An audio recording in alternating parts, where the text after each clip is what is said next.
Welcome to Manicourt and the French Grand Prix, where 100 years ago, and not far from here, James Gordon Bennett, the proprietor of the New York Journal and a lover, it has to be said, of the newly invented internal combustion engine, issued a challenge to the world. An international series of motor races, the first of which would be held between Paris and Lyon. Well, the Gordon Bennett Cup paved the way for the French Grand Prix, and the French Grand Prix opened for French motorsport a rich seam of cars, drivers, circuits and teams. It also brought names to the common vernacular of the motor racing fan, names like the Pits, Checkered Flag and Grand Prix, Grand Prize. So here's to French motorsport, here's to where it all began, the birthplace of international motor racing. Here's to James Gordon Bennett, the centenary of the first international major motorsporting event.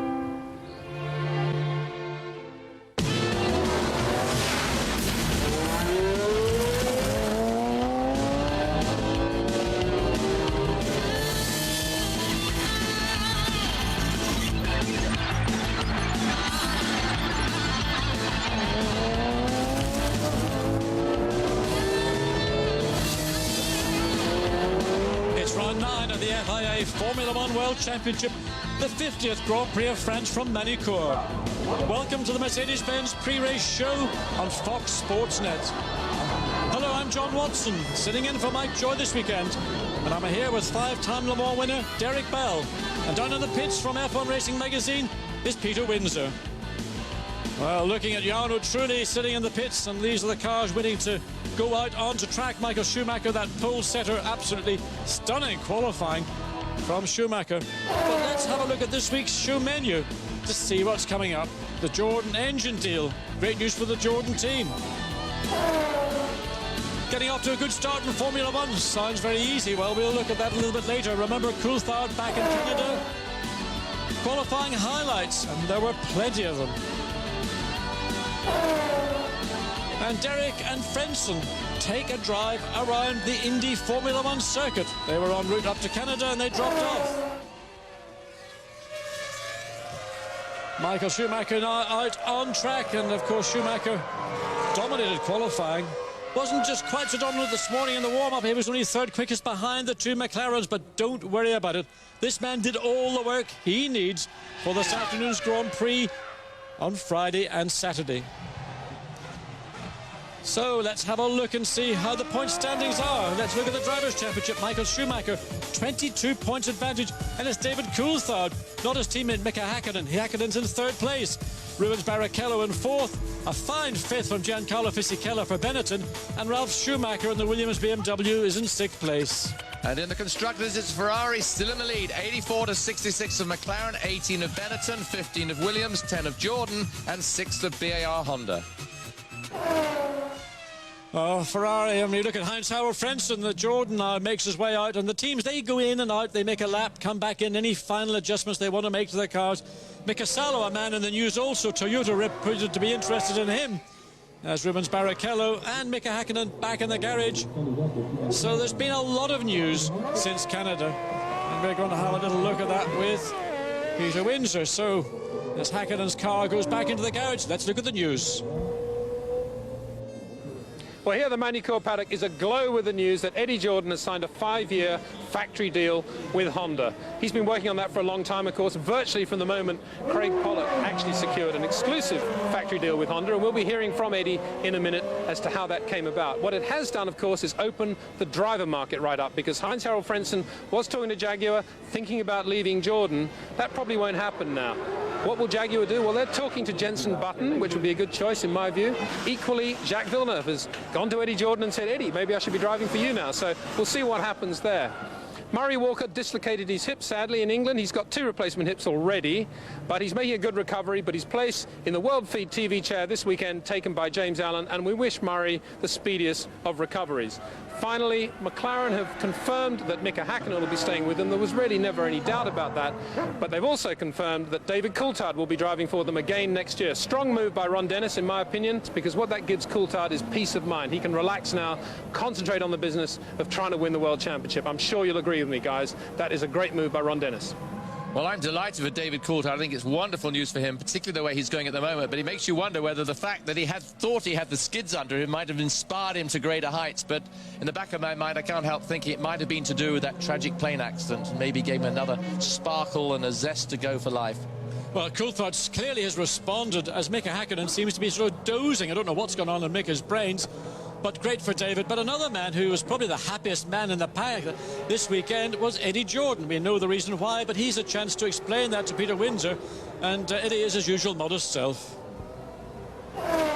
Well, it's a huge, huge moment for Jordan. Probably the biggest in, the 30 years that I've been involved in motor racing, either as a driver or as a team. It's way and by far the biggest and the greatest opportunity we've ever had. And needless to say, Fox was a major contributor. I mean, all the press and people were saying, why not give a chance to Jordan, let them see what they can do with the Honda engine. And commentary team, the boys back home, and, I want to say a big thank you. Well, thank you for that, Eddie.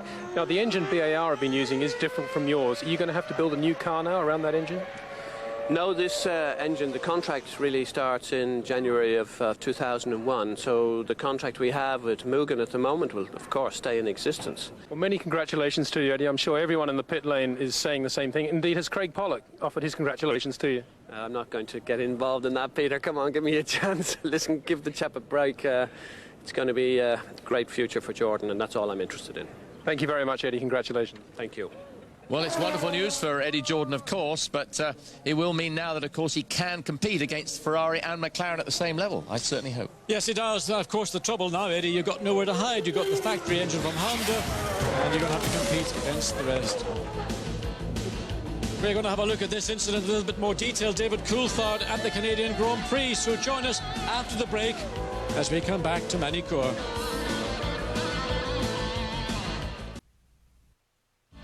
Welcome back to the Mercedes-Benz pre-race show on Fox Sports Net, and we look at Rubens Barrichello. He's decided it's time to go back out on the track. He's been in and out and in and out. And there's one of the stars of qualifying. Eddie Irvine really manhandled that Jaguar around the 2.74 mile Manicourt circuit.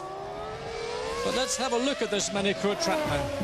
Well, as John mentioned, 2.74 miles is the least liked, probably, of all the circuits they go to. Overtaking can be done down into that Adelaide hairpin with 40-mile-an-hour turning in point. But it is a very smooth circuit, and it's very light on brakes. Let's do a lap with Jean Alesi. As he comes out of turn one, he's in first gear, second gear, third gear, fourth gear, fifth gear through the Grand Curve. 170-mile-an-hour left-hander. Very difficult braking through a left-hander into a right.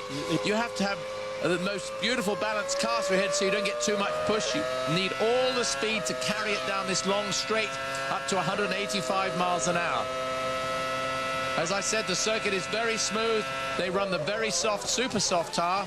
He brakes right down to 40 miles an hour for the Adelaide hairpin.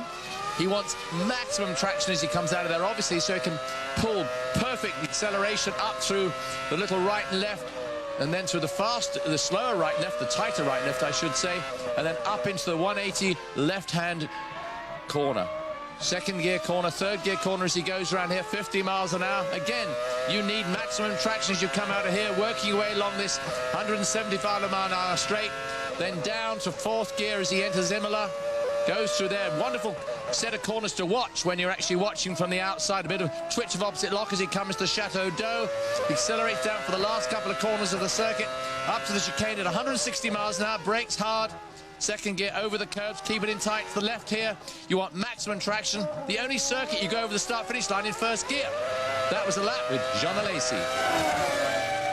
Well, Michael Schumacher again just doing one of those laps before he has to go on the grid. The pit lane, of course, it's open for 15 minutes, but at a quarter before the race starts, that's 2 o'clock local time in France, you have to go on the grid. And I suspect Michael Schumacher's using this as his last opportunity to check out that Ferrari.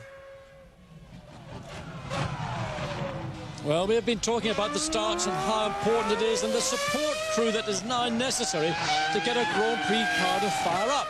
So let's have a look at that in more detail with Peter Windsor. Yes, an atmosphere of calm efficiency here in the Telefonica Minardi garage where they're preparing Marc Gené's car for the French Grand Prix. But soon, of course, the car will be ready for an engine startup. How many mechanics and how many tasks are involved actually in starting a modern Grand Prix car? Even while the driver is kitting himself up, the process begins with the installation of a three-dimensional engine mapping program by the two Cosworth engineers, although this engine is now officially badged as a Fondmetal and should be named as such. These maps define all of the engine's basic running parameters according to the nature of the circuit, ambient temperature, air pressures, etc. The engineers talk direct to the car's ECU, its electronic control unit, its Magneti Marelli brain. This little black box is located in the side of the chassis, and in the garage is connected to the car's main power sources by an umbilical cord. On the grid, of course, it is driven by separate sources. An engineer checks for air pressure locks. Formula One engines use pneumatic valve springs. The mechanic cranks the air starter, and the engine hopefully bursts into life. It idles at around 3,800 revs as engineers monitor both engine and gearbox numbers on laptops. Around the back, a separate power pack simulates car hydraulic pressure. So there you have it, 7 Minardi mechanics and engineers involved in the startup of one of their cars, and that number would probably increase to something like 9 or 10 at Ferrari and McLaren. What it doesn't include, of course, is the driver. He doesn't need to do anything, he just sits there, but once the engine's running, he needs to keep it running. David Coulthard, of course, had a problem with that in Canada 2 weeks ago. Well, I know it's more high-tech these days, but I remember, well, you should start them with a key. Derek, I think in my day we had somebody on an air gun, we had just a single guy at the back of the car. You'd wave your hand in the air, the engine would start up, and then they'd send you.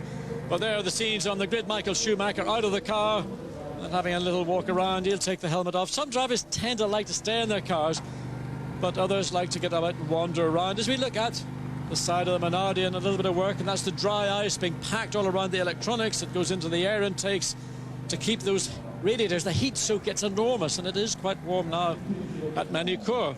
I always wonder, John, about some of this ice and the water dripping out on the track and the poor guy behind. Not that there's many guys behind, of course, the Fondmetal Minardis on the grid, but it always worries me. Derek, that's the penalty of being down the grid. You've got to get yourself to the front.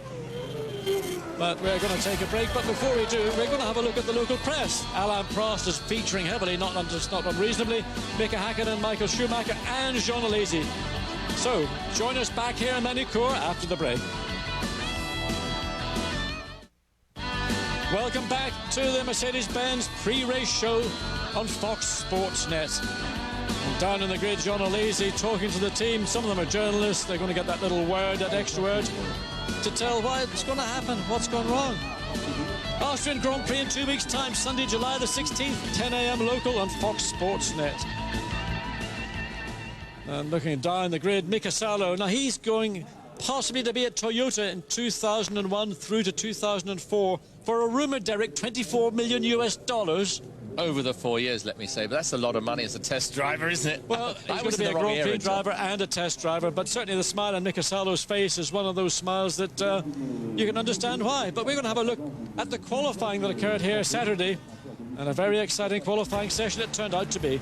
As always, 80-degree day. The track was 90-odd degrees, but it was nonetheless, Jean Alesi went out early on. Everybody went out fairly early on in qualifying because of the varying temperatures. Jean Alesi was not happy, but Rubens Barrichello, he gets out pretty early on, sets a good time, and in fact ultimately ended up third on the grid. Eddie Irvine, in my book, well, he was probably the equal star of qualifying. He did a wonderful job to get the Jag in 6th place on the grid.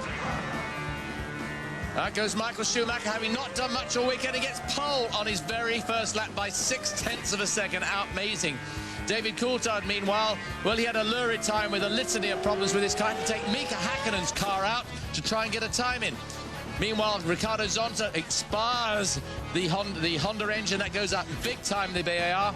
McLaren get David Coulthard's car finally fixed. He gets in his own car, goes out, and with overzealousness, he spins it on his first lap out. And in fact, he was the quickest of anybody's lap to that point. So it's not to be after this.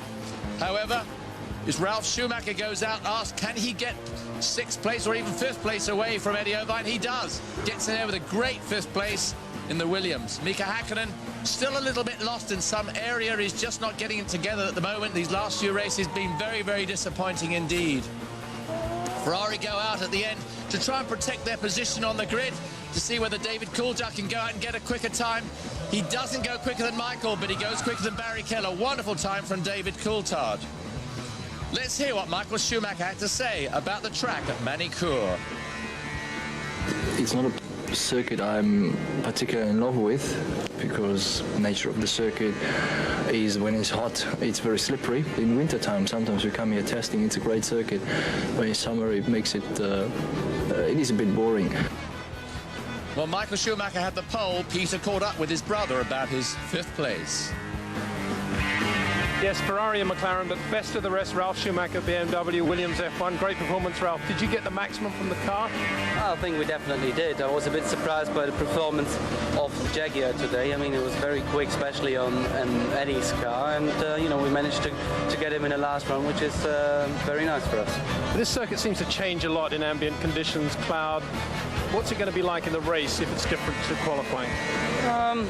Well, I think for the race, you know, you have the same conditions for everybody, but it's going to be difficult if it stays dry and hot, especially for the tire wear. But as the weather forecast is that we have a dry start and a wet finish, like last year, so we'll see how it is. Ralf Schumacher, very confident and back to full fitness. And back to you. Well, we've heard from an expert. He's in 5th place in the grid. Let's hear from our expert, Derek. What are your thoughts on the factors for this afternoon's Grand Prix? Well, a lot depends really on this tyre degradation, the temperature of the track everybody's mentioning. Will it be 2 or 3 pit stops? Basically, I think it'll mainly be 2. And this is really down to how they set the cars up, how well balanced they are. And that's why they did so many laps in this little pre-race warm-up just now, to try and just see how the track has changed since warm-up some 3 hours ago this morning. Well, John Alesi, that chromium helmet. And Mika Salo again seems to be very popular. But let's get to our email questions section, because we're getting a lot of questions coming in about the 2001 schedule. What changes are going to be in the calendar? Are there going to be many, or what route changes are we going to see? And first of all, in March, we've now got Malaysia. It was the penultimate race of 2000. It's the second race of 2001. April's got Brazil, San Marino and Spain. Britain's moved to May this year from April. That'll make them happier, I think, back in Britain. Monaco goes back to a May date. June is Canada and the European Grand Prix in the Nürburgring. Then July we see French Grand Prix and Austrian Grand Prix. In August, it's back to the German Grand Prix at Hockenheim and to the Hungarian Grand Prix in Budapest. September we see Belgium, Italy, and the second US Grand Prix at Indy. Final Grand Prix of the year at Suzuka in Japan. And now we have some major changes to the technical regulations for next year. You can see them right there, but I think mainly from that page, the most important thing is we get that cockpit further back from the front wheels for driver safety. And then there's some more just coming up. And I think really it's the most important thing here is the larger internal cockpit area to allow somebody a little bit larger than norm, people like Gerhard Berger and Alexander Wurz, to fit in so that they can actually turn the steering wheel and shift gear at the same time. Well, I think all those rule changes will help a little bit when we look at the Jordan team as they prepare. But thank you very much for those emails, and keep sending them. And here's the address to send them to, formula1@foxsports.net. Keep them coming. There's Alexander Wurz, as you can see. Alexander Wurz, indeed, yes. Yeah, the man I was just mentioning, he's such a tall guy, and he's finding it very difficult to drive the car. Not going at all well this year, unfortunately, but it must be very tight in that cockpit. Well, there is a busy scene on the grid. But before we go back, let's have a look at what Derek Bell and Hans-Harald Frentzen did in the days leading up to the Canadian Grand Prix. They paid a visit to Indy and drove around the circuit. The first time we had a look at the Grand Prix circuit from an onboard car. The Grand Prix of France on Fox Sports Net is brought to you by Mercedes-Benz, located on the web at mbusa.com. And by Mobile Speed Pass. Well, getting a little look at the beautiful River Loire that flows through this area of Nevers, where the Manicourt circuit is located. And the remaining schedule on Fox Sports Net for this year's championship. We move in 2 weeks' time to Austria. That's 10 a.m. local, as is Germany 2 weeks later. Austria, Hungary and Belgium, all at 10 o'clock local. The Italian Grand Prix, of course, noon local time. Then we go live qualifying also on September the 23rd, that's Saturday. The first Grand Prix in the United States since 1991. 8th of October is Japan, and the final Grand Prix of the year, the Malaysian Grand Prix, 21st of October at Mika Häkkinen, the man, actually was quickest this morning in the warm-up, and really shows that he hasn't gone to sleep, as a lot of the people, Derek, I think, have been saying about Häkkinen's performance so far this year. Yes, they have been giving him a very hard time, but he seems to need, he's even said himself, he needs, you know, having done 2 World Championships, he needs a bit more inspiration, and that's why I feel in some ways he should move to another team, but then I guess that's just my personal feeling. Well, while everybody's waiting on the grid and these moments are ticking away, let's go back to Indianapolis with Heinz-Harald Frentzen and Derek Bell, and they take us round in that lovely Mercedes-Benz E55.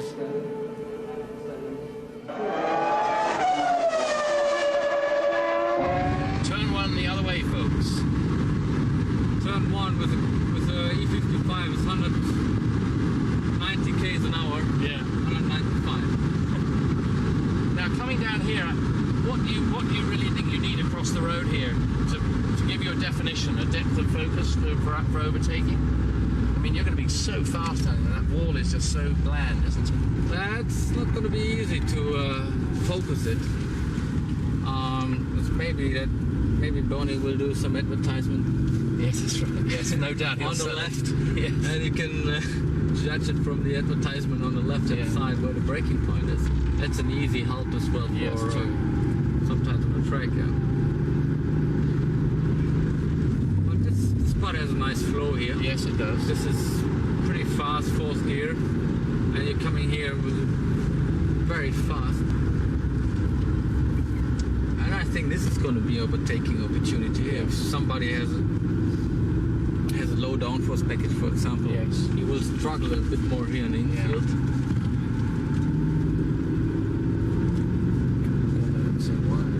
It looks wide, but It does. Yeah, but I see what you mean. If they do put a wall down there. try to make it 14 meters consistent. Wide.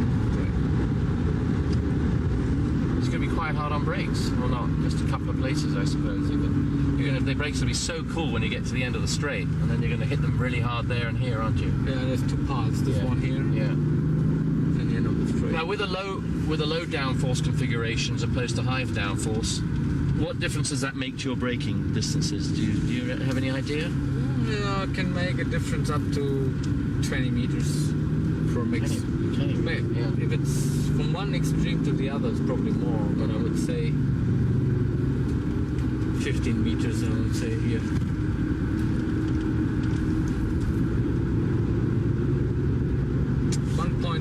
Nearly 1.2 miles from here to the braking. So it's going to be the longest straight here for us. Absolutely. That's what I said when I came last year. It's the longest, out drags Hockenheim and everywhere. You don't find there's any drop off there as you come onto that, and a little drop off as you come out of the exit of turn 1. No. Thank you very much. Yeah. Well, I must just point out that as we actually started that lap, we were coming out of turn 1 of the Indy track, which is the last turn of the Grand Prix track, and we were doing 110 miles an hour up to 150 at the end, so they're going to be doing 220 miles an hour. Very, very fast indeed. As we actually look at Michael Schumacher preparing himself for the race, and his brother Ralf Schumacher getting himself ready in the Williams down there in 5th place. Well, interesting, Michael Schumacher, he had that cool towel on the back of his neck, just taking every opportunity to prepare himself for the Grand Prix of France, and that's about to come up very shortly. So stay with us on Fox Sports Net for the French Grand Prix.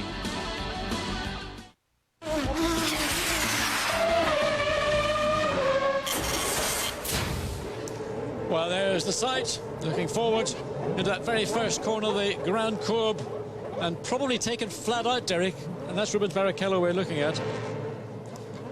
So let's have a look and see what kind of weather it has been. Mixed in forecast. Right now the track temperature is pretty hot at 108 degrees. The ambient temperature is 84.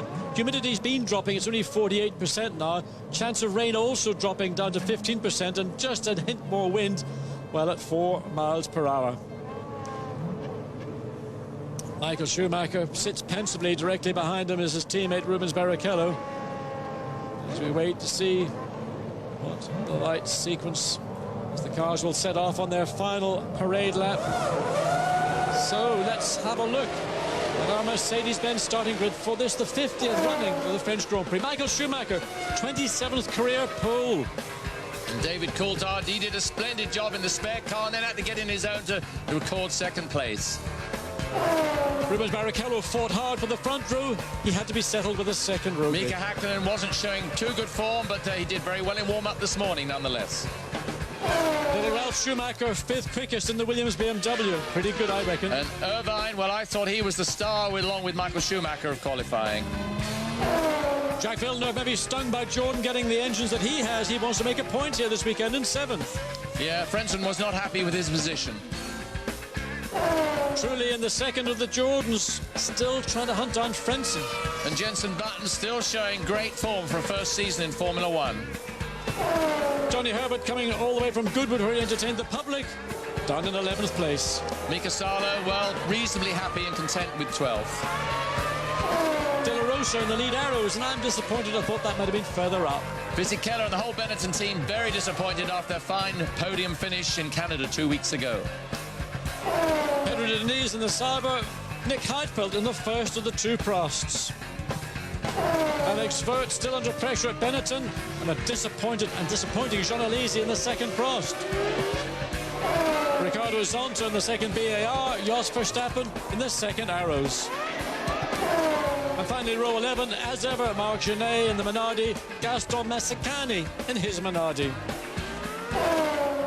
The field's making its way around, and everybody being very, very cautious indeed as they come down to that very final chicane and the hairpin bend that leads on to the start-finish line. Michael Schumacher slows the field down. There are the tracks of the French Grand Prix since the 50 years of the French Grand Prix. La Castellet down in the south of France, Reims, northern France, Manicourt, that's where we are, 10 Grand Prix at Manicourt, Rouen, and sort of northwestern France, Dijon, Pinois, Clermont-Ferrand, and of course Le Mans, Derek. Yes, Le Mans, where they had the race at the Bugatti circuit, not the full circuit that we race on in the sports cars, let me add. Well, let's watch the start as the lights comes on. This is going to be a tense moment. It's going to be Schumacher to try and dive, but let's listen to the start.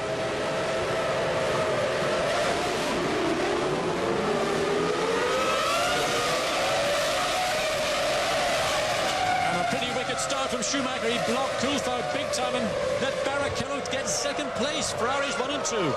Very shrewd move there by Michael Schumacher. Not a good one necessarily technically, but my goodness, it worked. Look, the charge now down the straight, the quickest part of the circuit, 190 miles an hour. Ferrari, McLaren. Oh, and it looks like Irvine and the Jaguar trying to get a long shot down the inside. Disappointing start from Irvine. He was 6th in the grid.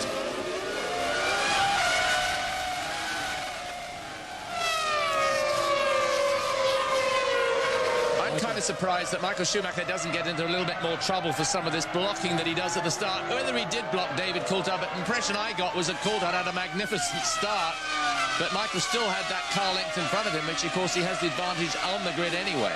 But look at him now, and this is going to extend like crazy.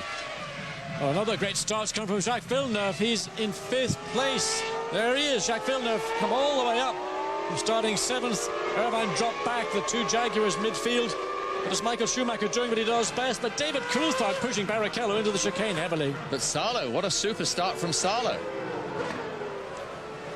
Come across the stripe for the first time, Schumacher, Barrichello, Coulthard, Hakkinen, Jacques Villeneuve, Heinz-Harald Frentzen, and then it's Ralf Schumacher.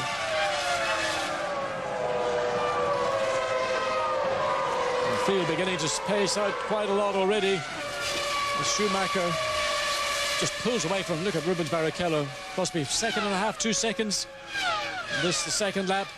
David Coulthard disappointed at that front row grid position. Derek, he didn't get any use of it. Dear, David's nearly running up the back of the Ferrari there. But Rubens still gets it as he comes out, gets his line right. David, of course, goes in maybe just a tad too fast. David's going to be very upset with this because we saw it in Canada. David would have had such a great race against Michael Schumacher had he not been penalised.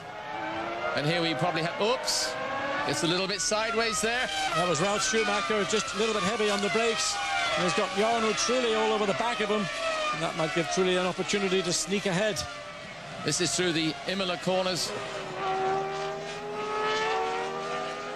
And Derek, you know, just looking, I mean, watching Mika Hakkinen in 4th place, even though it's only the second lap of this 72-lap race, it just looks as if Mick is sitting there. There's no momentum, there's no energy coming from him whatsoever. No, he has seems to have lost a lot of momentum. However, one has to say to drive any of these cars at the pace they're doing is outstanding, but he has lost some bit of fire somewhere along the line.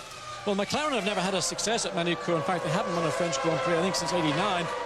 But Mika Häkkinen in that 4th place, being led by his teammate David Coulthard, and you can see the difference. I mean, just visually, Coulthard looks like he's got the car by the scruff of the neck, and he's almost sort of putting the magnets on the back of Rubens Barrichello's Ferrari. This time a little bit further away from the back of the Ferrari, not running or overrunning as they were in the Adelaide hairpin bend. He needs to get that acceleration, needs that neat drive out. He needs that to sort of really keep behind that Ferrari. Of course, the thing is, let's watch this. Jordan has a little look down. Oh, what a good piece of driving there. Yeah, no, Trulli he got the job done. Trulli gets past Ralf Schumacher, but Schumacher's going to come back again. He had the better exit, and he's probably got a little bit more momentum, Derek. Yes, absolutely. This is what happens a lot, and this is when sometimes somebody has to make an absurd move down the inside. They actually lose that correct line, and of course the correct line here is all important for getting that bite and traction, because that's where the rubber is, the grip. The whole question of grip here has been the topic of the weekend. Track temperatures affect it very, very greatly indeed. Everybody's on the super soft tyre. Nobody's bothered with the slightly harder tyre.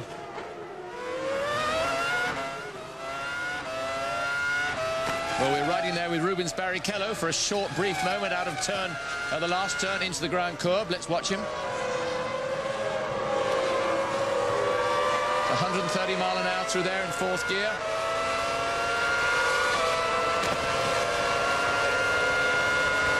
It's 180 miles an hour.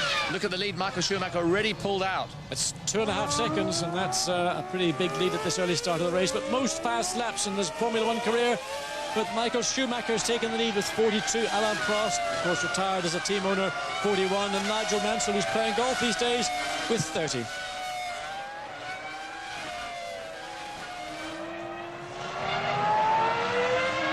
fact, that gap between Schumacher and Barrichello is opening up literally now by the corner, while the rest of the field, which is led by Barrichello, Coulthard in 3rd, Häkkinen in 4th, Jacques Villeneuve, a fine 5th place for Villeneuve, is really staying pretty much stationed. Ralf Schumacher managed to get back his position ahead of Trulli, to the virtue of the fact he was on the right, leading us the very, very fast right-hander.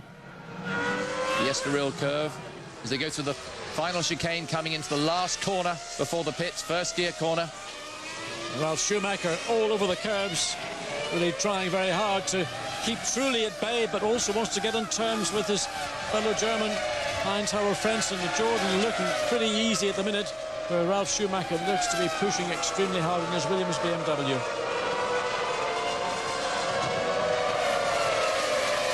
Further down the field, Pedro de la Rosa in the Arrows 13th, Alesi up to 14th in the Prost, Fisichella disappointing Benetton. They've been disappointing all weekend. Heidfeld, Verstappen and Zonta. Diniz, Wurz in the second of the Benettons, and then finally, and that must be terrible for Wurz to be just ahead of those 2 Minardis. I mean, what's Wurz having to do? Michael Schumacher again keeps knocking those fast laps in. Look at little Ralf Schumacher there. After 4 laps is the field. We'll be back here in Manicourt in a moment. Welcome back to the Grand Prix of France from Manicourt. And our top 5 is unchanged. It's still Michael Schumacher leading from his teammate Rubens Barrichello, David Coulthard 3rd, Mika Häkkinen 4th, Jacques Villeneuve still in 5th place. Ralf Schumacher muscling that Williams round now closer to the back of Frentzen. Frentzen getting a bit of a hurry up from the German. And I'm sure the Jordan pits, were saying much the same thing, Derek. Yeah, the Williams doesn't seem to be using as much road as the Jordan does, I have to admit, through the corners. And you'll think Ralf would have a lot more turbulence and less stability right behind the Jordan. Wouldn't get the grip, but he looks very, very good at it. But looks very sort of confident. 3.5 seconds, 3.6 seconds. But let's look at that start. That was controversial. Schumacher was very aggressive at the start. All 5 lights are on. When they go out, then it's go. Schumacher goes right to left and really pushes Coulthard. Coulthard's got to back out, and that allows Rubens Barrichello through. Well, it might have been a plan, of course, that Ferrari had to allow Barrichello through, but it certainly, I thought, was pretty damn unfair on David Coulthard. The field stream out of that long Estoril corner. Jacques Villeneuve, brilliant start from 7th up to 5th. Now, he's been drawn along in effect, although he's dropped back from the tail of Häkkinen, but he's in sort of free air of his own. He hasn't got Frentzen close to him, and he's sort of running comfortably in 5th place. I'm sure nobody's really concerned about it, but you'll notice there are no cigarette tobacco markings on any of the cars. Ferrari's running completely white where they normally have Marlboro. And, of course, you see the drivers' names where you'd on the McLarens where you'd normally see West. This is because of very severe tobacco limitations in France, of all places, where they seem to smoke and drink more than anywhere else in the world. Talk about the drinking. There's no alcohol advertising in the cars either, except in the case of the BAR, who have got a non-alcoholic beer, so they can run that. But it's one of those things that France have got these very strict laws that go into a restaurant and try and look for the no-smoking zone. It's out in the street. But it's rather amusing too, because obviously the Lucky Strike have a red roundel on their car, and they were told, well, you must remove your roundel because it refers to Lucky Strike. They said, no, it doesn't. It refers to our engine manufacturer, Honda, Japanese of the rising sun. And they've been allowed to get away with that one, and, well, that's the fine line of interpretation. This battle for 2nd place, still David Coulthard can't really get to terms with Rubens Barrichello, and maybe just... You see David Coulthard, who's had a very good season to date. He's had 2 wins, 1 2nd place, 1 3rd place, and leads his teammate by those 2 points.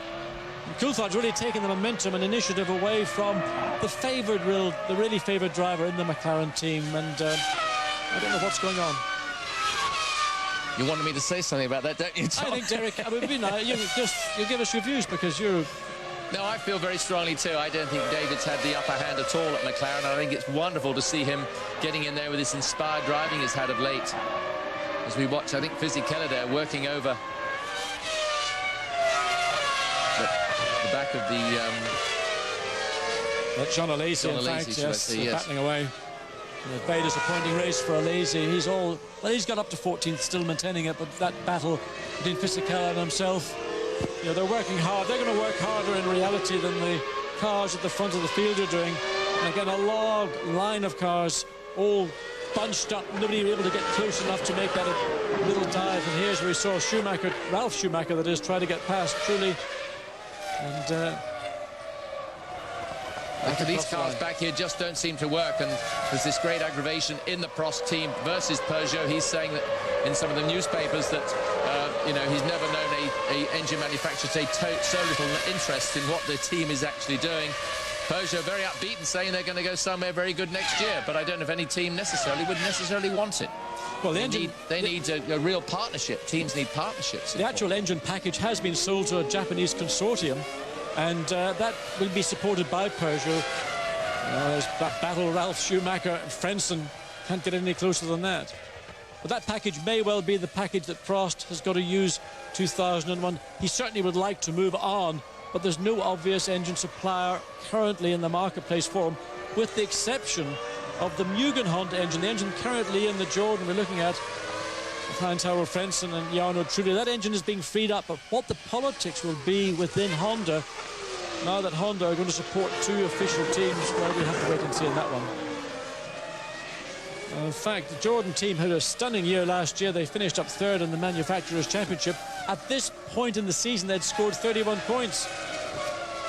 This year, 10 points. And, of course, they won this race 1 year ago in appalling conditions. Torrential rain and very clever strategy in the pits, and a superb drive by Heinz-Harald Frentzen saw Jordan take the first of their 2 wins in the 99 season.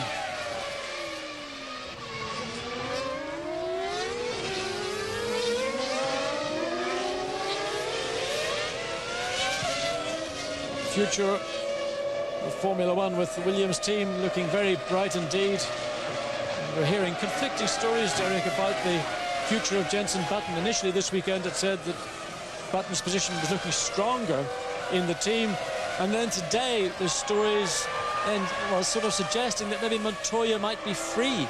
In other words, he wouldn't be taking part in his 3rd year with the Ganassi team in kart racing. So very confused picture at Williams. I think it depends just where you look at it. In my opinion, Chip Ganassi, I know, has another year's contract, I believe, with Montoya to stay in champ cars. But of course, if Montoya wants to go to Formula One, it's no good keeping a driver on that really wants to leave. And I'm sure Chip is a human enough person to accept that, and he knows he can with his wonderful team, could get the pick of the bunch for a fine driver for next year to replace Montoya. I think another factor that's very important to consider is the longer Montoya stays with the Champ Cars.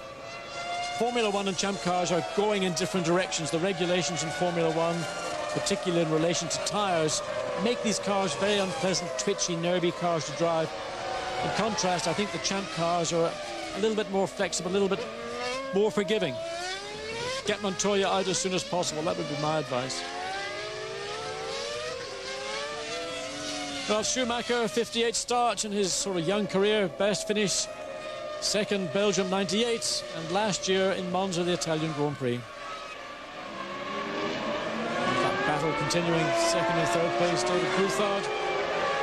In third place. I don't know how long Coulthard feels he can afford to sit behind the Ferrari and let Michael Schumacher go off into the distance. And if Derek Schumacher should win this race, he will actually win 41 Grand Prix, which would equal the 41 wins of the late, great Ayrton Senna. Yes, it also makes me wonder why, as you said, Mika Häkkinen isn't doing a little bit more about working David over. You'd think you'd be chivvying him along a bit, and he's quite seems relatively happy to drop back something like 2 seconds from David Coulthard. Maybe he feels he can pull it in whenever he wants to, but 2 seconds in Formula One is a long way. Also, David is not giving Barrichello the hard time I anticipated he would. Having said that, I did mention earlier that the turbulence means that they can get around that long turn to really capitalise on this long straight, so they can't slipstream the way they'd like to, and supposedly some of these regulations for next year will come in to improve that, but we'll see. Well, the only thing that Ferrari may have taken a chance with in Barrichello's car is they may have thought about running a little bit less wing just to give him the advantage on the straight, and therefore make it more difficult for the two McLarens who are alongside and behind on the grid to take advantage. And they also might be considering a 3-lap strategy, which I would find difficult to believe, but they may well have thought of that as being a way to do it. One of the Benettons down, no, it's not on, let's say, Sauber, in fact, down at the Adelaide Hairpin. Cloud of smoke made it difficult to see. It was Jean Alesi, we believe, in the Prost. So the field regathering, there it is. Oh, you can see why. So he got indeed touched. So that was teammate Heidfeld, I think, was the one that did the touching. The two Prosts coming together, and then suddenly a cloud of smoke for the Arrows, and Zonta in the second of the BARs.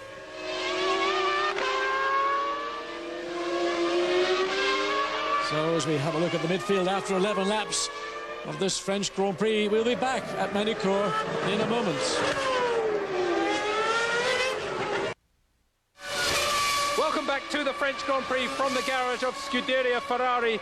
I'm by a set of Barrichello Bridgestone tyres here. Interesting to note that 2 days ago on Friday, Barrichello limited the number of laps he did on the circuit to only 6. That was to conserve sets of tyres for the race. Back to you.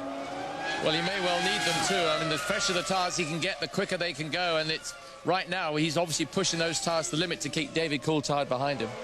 Yes, he is. And there's that battle that we've seen pretty much from the start of the race. Heinz-Harald Frentzen currently in 6th place, Ralf Schumacher 7th, Jarno Trulli in 8th. Now, that top 8 have basically remained unchanged. But up to 9th place is Jenson Button, and 10th place, the first of the Saubers, of Mika Salo. We saw a good start from Eddie Irvine, slightly spoiled in the first corner.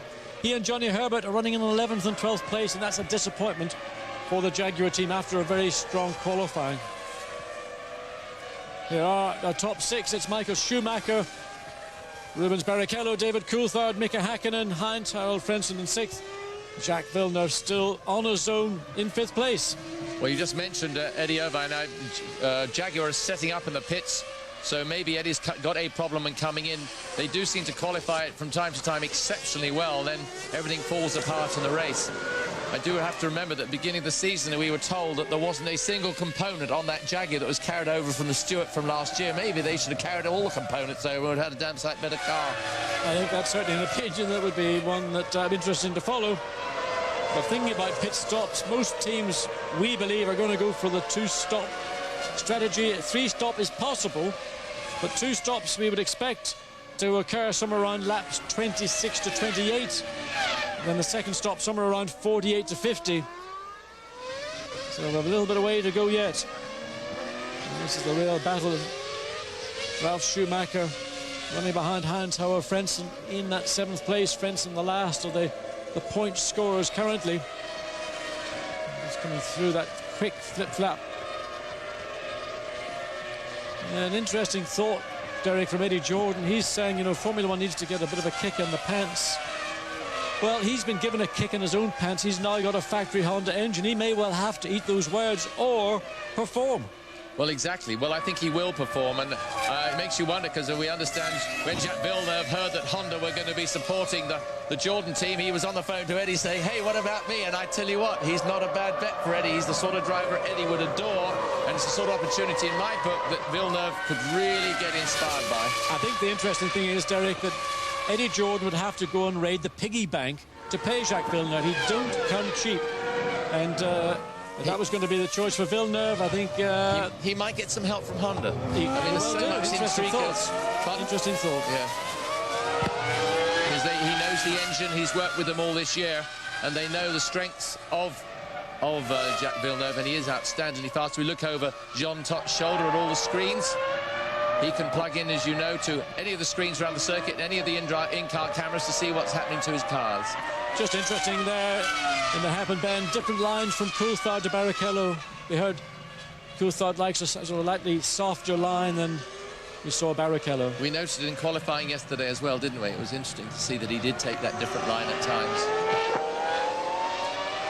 Not a pretty sight, but that's Jean Todt working out the strategy, looking at the screens and thinking about what he's going to do. And as we mentioned, looking at strategy, the Prost team are already beginning to prepare, putting the tyres, getting them certainly available. They can't put them out until they've actually told the driver or advised the driver that they are ready for him. We saw that happen in Canada when it went to rain, when Barrichello arrived in the pits and found the Ferrari pits empty to just service Michael Schumacher. So on lap 18, the Prost team, and that would sort of fit into the kind of three-stop strategy that we might have seen. So if the Prost team are and there's it is BAR. Certainly a BAR. Yep, it is indeed, and that looks like it's gone off fairly heavily. Zonta. Ricardo Zonta. So we have to think about Prost. How can you do a 3-pit stop in a race when you're so far down the field? Now, I would suggest, John, that they were so worried about tyre degradation that there's no way they knew they could go half distance with a heavier tank of fuel. I'm sure that must be it, because the car is not well balanced enough. And we said this at the beginning, that the well-balanced cars are the ones that can do the 2 stops. Well, that means Alain Prost is going to have no fingernails left by the time this season finishes. He never had very many, really. And what a disappointment for him and for Jean Alesi and for, of course, the French crowd, the home crowd. On a particularly busy sports weekend in France with the final of the Euro 2000 football match. France versus Italy later on this evening. And, of course, that famous, world-famous, 1-month-long bicycle race, the Tour de France, that started Saturday in France. That was a very, very good shot of the pit exit there, which there's been a certain amount of controversy, because the cars, as they line up to go into the Grand Courbe, they have to come across the pit exit, and the cars are flying out of there at very high speed, and the drivers have been very concerned about it. Yeah, in fact, they had to ban drivers during practice starts and qualifying because they were coming out at speed, but nowhere near the speed of the car on a flying lap, and it was causing problems, destroying laps for people on a qualifying run. So they banned that. In the race, of course, the pit lane is open. You just take your chances, be you on the racetrack or coming out of the pits. There may be a blue flag there to warn you of oncoming traffic, but it's not mandatory to stop. You did mention Jean Todt just now, and has to say that he's done a tremendous job, as we hear that Johnny Herbert's gone in for Jaguar for a pit stop, but they've done a tremendous job. Jean Todt has been there 7 years. It seems amazing he's been there so long. Yes, it's actually, I think, it's 7 years to this weekend when he joined Ferrari, and he was brought in to really get that team restructured. As we look, Jean Alesi or Prost, and this is a slow pit stop fuel. The clock stopped 11.2, and Alesi will not be a very happy man, even more unhappy than we've seen him. Well, he might have flat spotted his tyres, John, in that spin, which might have necessitated him going in, because you don't need any imbalance at all. Look at Ralph's coming up inside Heinz-Harald Frentzen. You see, Ralph can do it in the slow corners, but in those fast corners, the Grand Courbe on an Estoril, he can't get close enough due to the turbulence, because he gets the low grip at the front of his car, so he can't make the most of it on the straight. But here, he's right close behind him. And they're fairly evenly matched, with a bit of give and take around the circuit, but Ralf Schumacher is tenacious. He is a Schumacher after all, and it is another German driver ahead of him, Derek. Do you think there's a few little arrows pointing forwards? A little bit of needle there, I think. See, look how he drops back through that turn. He just cannot stay that close because of the turbulence. Plus, you know, he's just degrading his front tyres.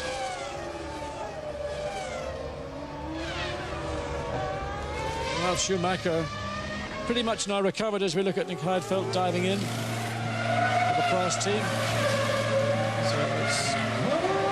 Fisichella's in as well, I have to say, John. Yep, but just Ralf Schumacher, he got that nasty injury back in the Monaco Grand Prix. And they have a problem with this car. Well, so you look at Ella's face, exasperation, disappointment, just what do I got to do? He wants to go away and hide, frankly.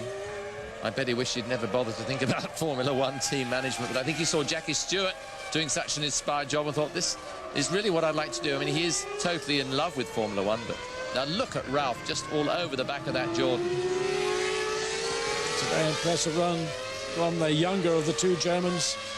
Who was actually 25 today, or even yesterday. Yes, Friday he was 25, and a long future ahead. And Howard Frentzen also in the news, and the prospect of him leaving now the Jordan team with that new Honda factory deal, I would think, is pretty much gone. I think the options that he had, Jaguar, which is one in particular, Jaguar keen to get a German driver in their team, I think that one's going to be forgotten. The other bit of the news is where Dario Franchitti is actually going to have a test drive with Jags in the next couple of weeks. I'm not so sure that he should really go there. I think he'd be better off staying just where he is. Well, I think the same thing applies to Franchitti. If he wants to be a Grand Prix driver, and I'm certain he does at some point in his career, he's got to get out of champ cars as quick as possible. And it may not be the best team in the world right now, but believe me, with a Ford Motor Company behind Jaguar, you've got to believe they've got the budget. And Alexander Wurz is in the pits, but you've got to believe that Ford have got the budget to make that thing work. It might take 2 or 3 years. Franchitti wants to be a part of it. Well, it's a longer-term project.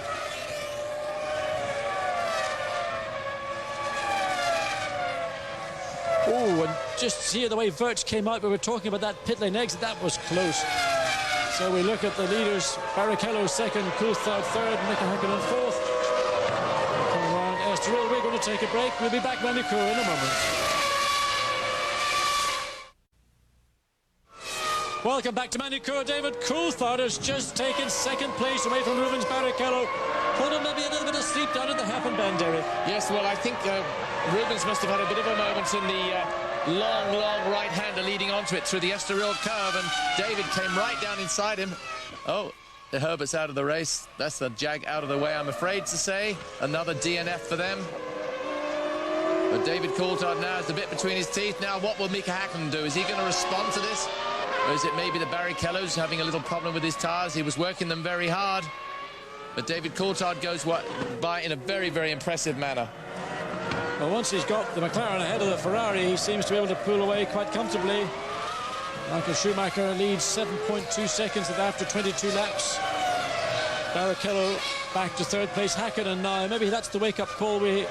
But look at the problem of back markers with the Minardis. And that'll give Häkkinen the run.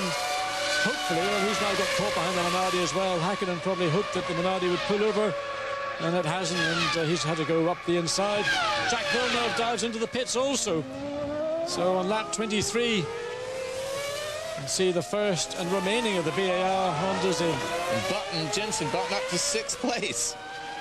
That's very good from 10th on the grid. My goodness, he does a good job. There's Ralf in the pits. He stalls it, does he know? He manages to get a gear. These cars, of course, got anti-stall devices on them, and I think that one might have saved Ralf. He pulled the clutch, got the revs back up, and got the car underway. But here's the young man, first season of racing. He's actually raced here in Manicourt in Formula 3, so he felt relatively comfortable. He just suddenly discovered a Formula 3 car and a Formula 1 car, a somewhat different performance. Just a tad, I would say, just about 700 horsepower differential between cars. But of course, he's only been racing 3 years, so it's quite everything he does is certainly a steep learning curve. Race leader Michael Schumacher. Coulthard pulling in on him, pulled 4/10 on that lap. Häkkinen in the pits. Not a bad time to bring him in. Well, there we see the reigning world champion in the pits, and it doesn't look well. The time says it, but it almost looked like it was slow motion. The McLaren team so well practiced at this pit stop art. Yeah, it was quite an early stop if he's on a 2-stop strategy, but it's right if he's on a 3-stop. Jenson Button, who momentarily found himself up in 6th place, he's now come in for his service, the first of the afternoon, and we're going to see at least one more. This is lap 24, and their young 20-year-old gets back onto the track. I tell you, they're going to be jolly nearly on 3-stop strategies. It's a 72-lap race, and they're coming on lap 22 to 24. That's quite a battle. They're going to have to stop 3 times, I'll tell you. The 3-stop strategy had come in on laps 19 to 22. Yeah. Well, they're just on the outside envelope of that 3-stop strategy, and Ferrari are preparing. So who will it be? And it is the race leader, Michael Schumacher. Let's have another of these perfect Ferrari pit stops that we've seen on many occasions.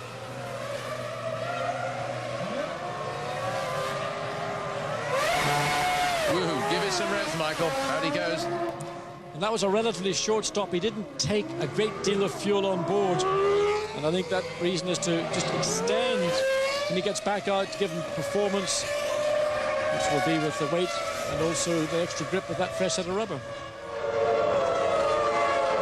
8th career Grand Prix, 3-time winner, 94 in Benetton, 97 and 98, of course, with the Ferrari team. And Ferrari have won the French Grand Prix no less than 11 times, while Lotus and Williams have won it 7. McLaren, meanwhile, have just won it 4. And as you mentioned earlier, the last was in '89, a long time ago. David Coulthard assumes the lead, having gotten past Rubens Barrichello a lap or so ago. So Coulthard 2.1 seconds ahead of second-place Ferrari. Coulthard comes up through the Imola. So let's look back. And I mean, it's a strange thing. Although he got a fantastic run, and Barrichello had to go one way than the other, but certainly Derek out of the corner. Well, absolutely magnificent, like he had another 50 horsepower, but I think it was Barrichello was so confused going in there trying to look in his mirrors to see what was happening. He actually completely got the wrong line going in. DC has dropped into the pits. So we've had this the second of the McLaren's race leader into the pits. Hakkinen came in a couple of laps earlier. And at the same time, the Ferrari team are getting prepared for Rubens. Short stop again. Yeah, he'll have gained some time on Michael Schumacher. Depends what Schumacher... Here's Rubens Barrichello coming behind him. Coming out behind him. Pretty good, a very good stop for Rubens. 6.6. That does make a difference. The key is the outlap. Schumacher, we know, is blinding on those outlaps. And we can't yet see that's Mika Hakkinen, who is, we think, our race leader. We can't get, as the computer updates the situation. Hakkinen, of course, made his stop.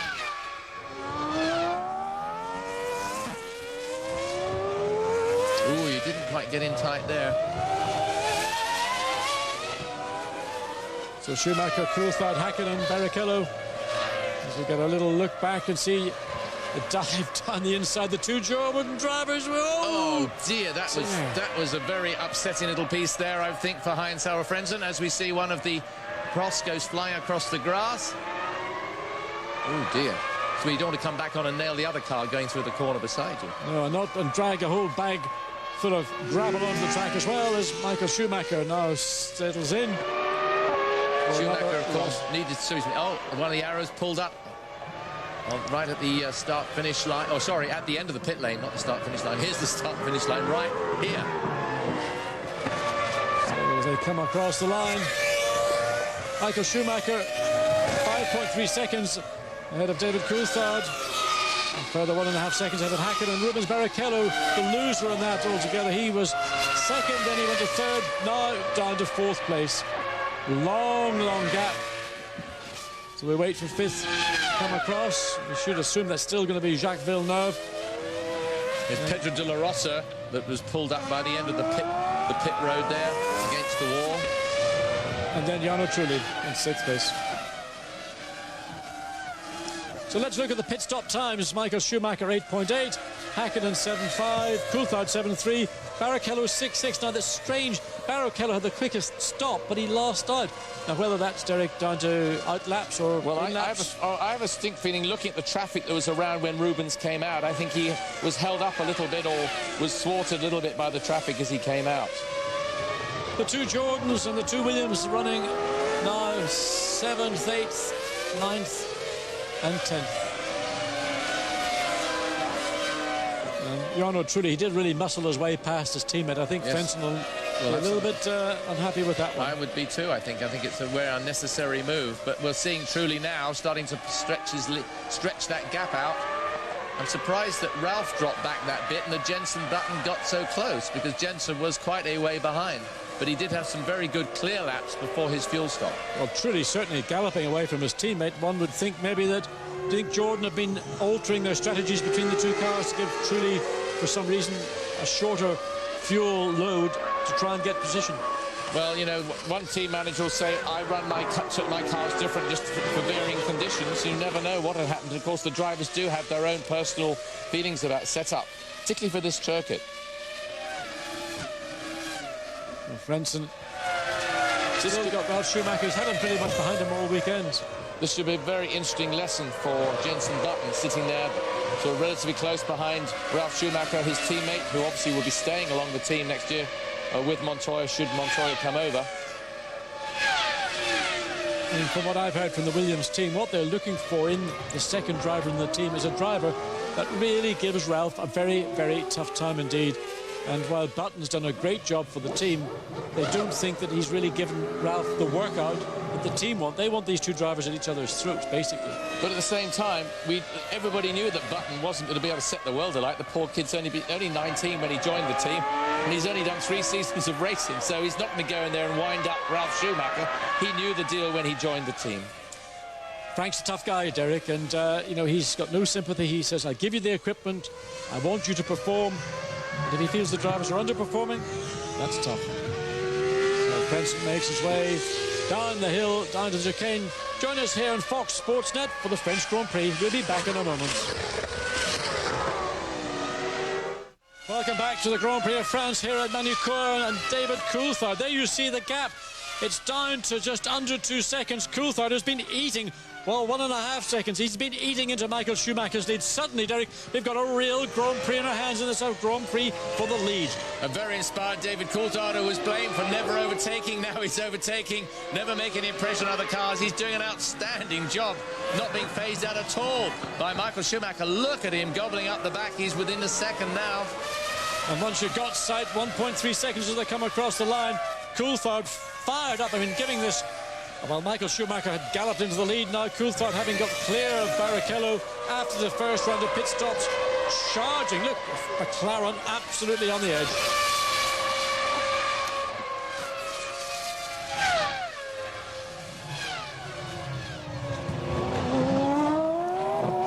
Schumacher down into the Adelaide hairpin bend. There you see that it was less than a second, Derek. Oh, it's less than a second. David took 3/4 of a second on that lap, but his braking is outstanding into Adelaide hairpin. One has to admit, you saw him time and time again eating right in the back of Barrichello's car earlier. The brakes on that McLaren are outstanding.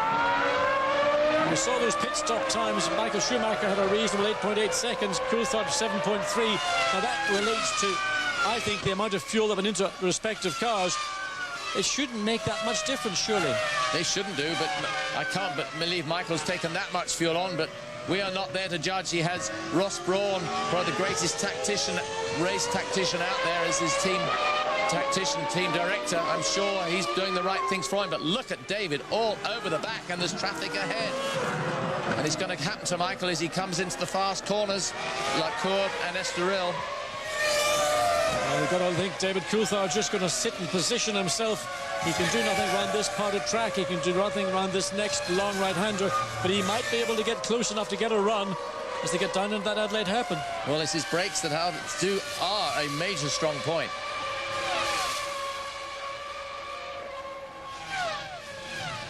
Well, Schumacher's got traffic ahead of him. What he's going to try and do, Derek, surely is position himself. But look at Coulthard. Traffic moves to the left, lets the leaders go through, no problem at all. Michael having a good look in his mirrors as he came up there. Look at him, right alongside. Mika Häkkinen not far behind either, but Rubens Barrichello is certainly been looking as the second driver in the Ferrari team at the moment. And suddenly, from what we had seen in testing, McLaren were quickest in testing over a week ago. here in France. They were quickest this morning in the warm-up session. Hakkinen was quickest, then Coulthard. Well, Matsakane, that's a high-speed run, and that's down at the Estoril corner. Very, very quick entry. Not too heavy an impact on the tyre barriers. Those barriers, of course, were tested by Verstappen in that test. He had a massive shunt when something in the car failed. Michael hasn't had this around him for some time. This is really what we thought we would have seen in Canada if David hadn't been penalised for the form of starting he had. David swore he would have given Michael Schumacher a hard race there in Canada, and he's certainly giving Michael the race of the season this afternoon. Michael seems to be not able to get the front of the car in, Derek, just coming through Estoril. Whereas Coulthard's car was able to tuck just in. Watch the brakes. Michael right down the inside. David, look at him come up under braking. Look at the brakes on that McLaren. Unbelievable. They're going to touch and let Hakkinen go through. No, that was a very clean bit of driving, I have to admit, by both of them. They pushed each other to the limit. I'm glad it wasn't me. I have to say, Michael did make the Ferrari wide on the exit just to keep David in check. And Hakkinen's caught them both up because Michael is running slow laps relative to the two McLarens. Look at both the McLarens behind now. And there's still a long way to go. Only a third of the way through the race. Or just over. We're not halfway anyway. So Schumacher's hands now not filled with one McLaren, but he's got Mika Hakkinen now tagging here again. Just Derek, don't put us through this. Well, David certainly did come in on Michael, whatever you like to say. He really tried to make it tight for him, so Michael made it a little bit narrower for him on the exit. Here's another shot. Yes, David knew he was going to touch Michael's front tyre, and he gives him the... he's a little bit upset with the situation. I wonder, will we see any of that on the post-race interviews explain? Yeah, I thought they were good friends. They're on the safety board together. Yeah, well, that's the nature of the beast when you've got racing at these close quarters. Michael Schumacher goes to the very edge of what is considered sporting or within the regulations. He uses the rules, he understands them probably, I would think, better than anybody else out there. Yeah, at the same time, though, I mean, Michael had every right to go around that corner on the inside. David was the one that was making it tight for him, I have to say. In the meantime, here we have this battle continuing for 7th place with Frentzen, Ralf Schumacher, Jenson Button doing a great job now. There's no doubt, I think, that Frentzen is holding up Ralf Schumacher. That's allowing Button to keep in contact, but great drive from the young British driver. Yeah, look at the way Ralf catches him up into Estoril on that quick left and right transition and down a gear.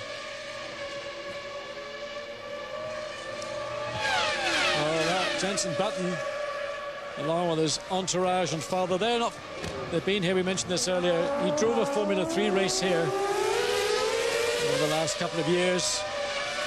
But what a different racetrack it is. And you've got 800 plus horsepower. And through the Imola curves, fabulous couple of corners.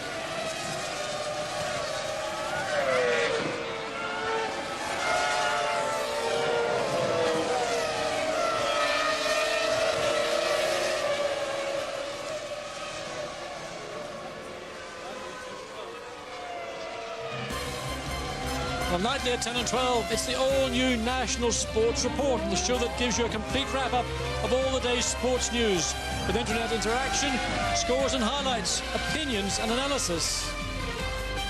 The nightly sports report, nightly at 10 and 12, only in Fox Sports Net.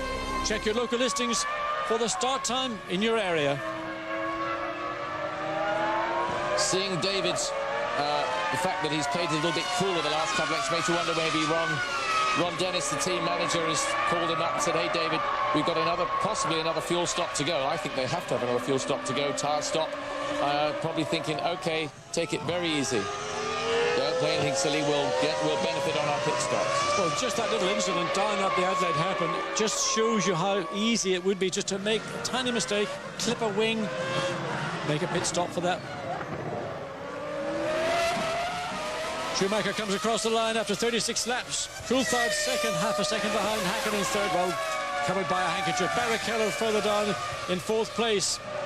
Jacques Villeneuve still running a strong 5th place. I'm impressed with Villeneuve and the BAR Honda team here this afternoon.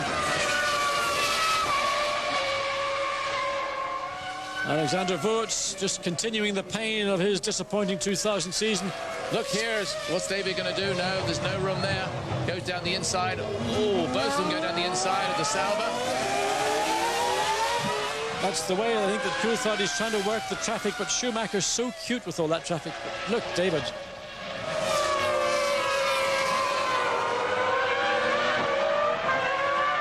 Well, he's looking around for drives, but he does have a big sponsor with him, which I suppose could secure him a drive for next year.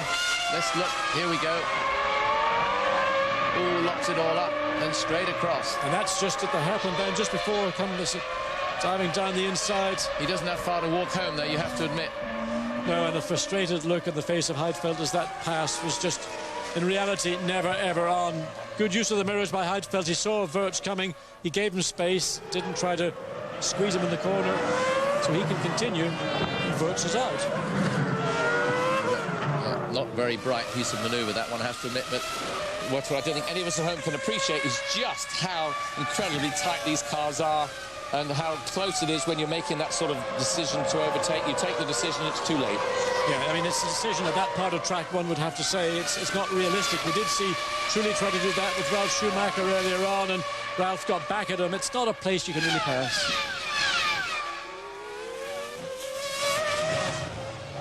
Oh, look at, he has a look. I bet Schumacher's not looking in his mirrors quite as much as he is at the moment for a long, long time. And I bet he never thought he was going to pan out this way. But as you did say, John, they have done a tremendous amount of testing here in the last week or two. And the McLarens have been dominant. Just looks to me, down in this long, real understeer-inducing left-hand corner, that the Ferrari isn't as quick as the McLarens. And there's the look of Jean Todt, which maybe he's got a bit of knowledge that we would like to have.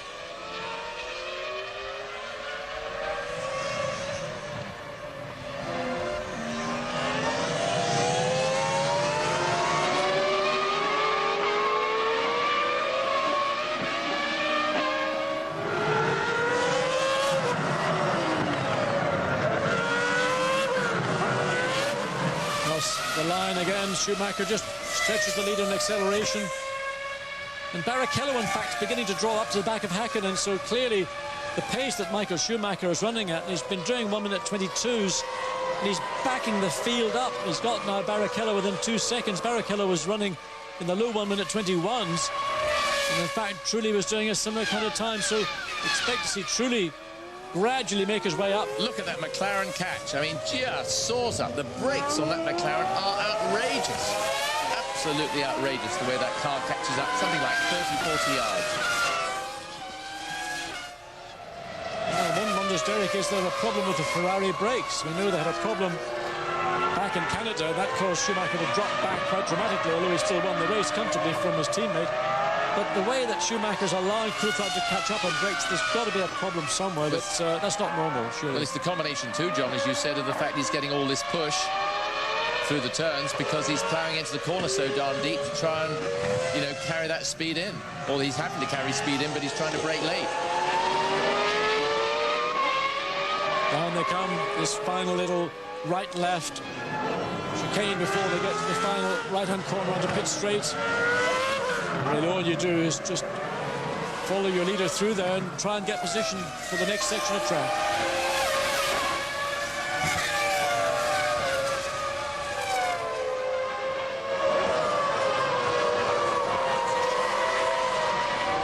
Schumacher got a bit of a hurry on in that last lap, back again into the 1:21s.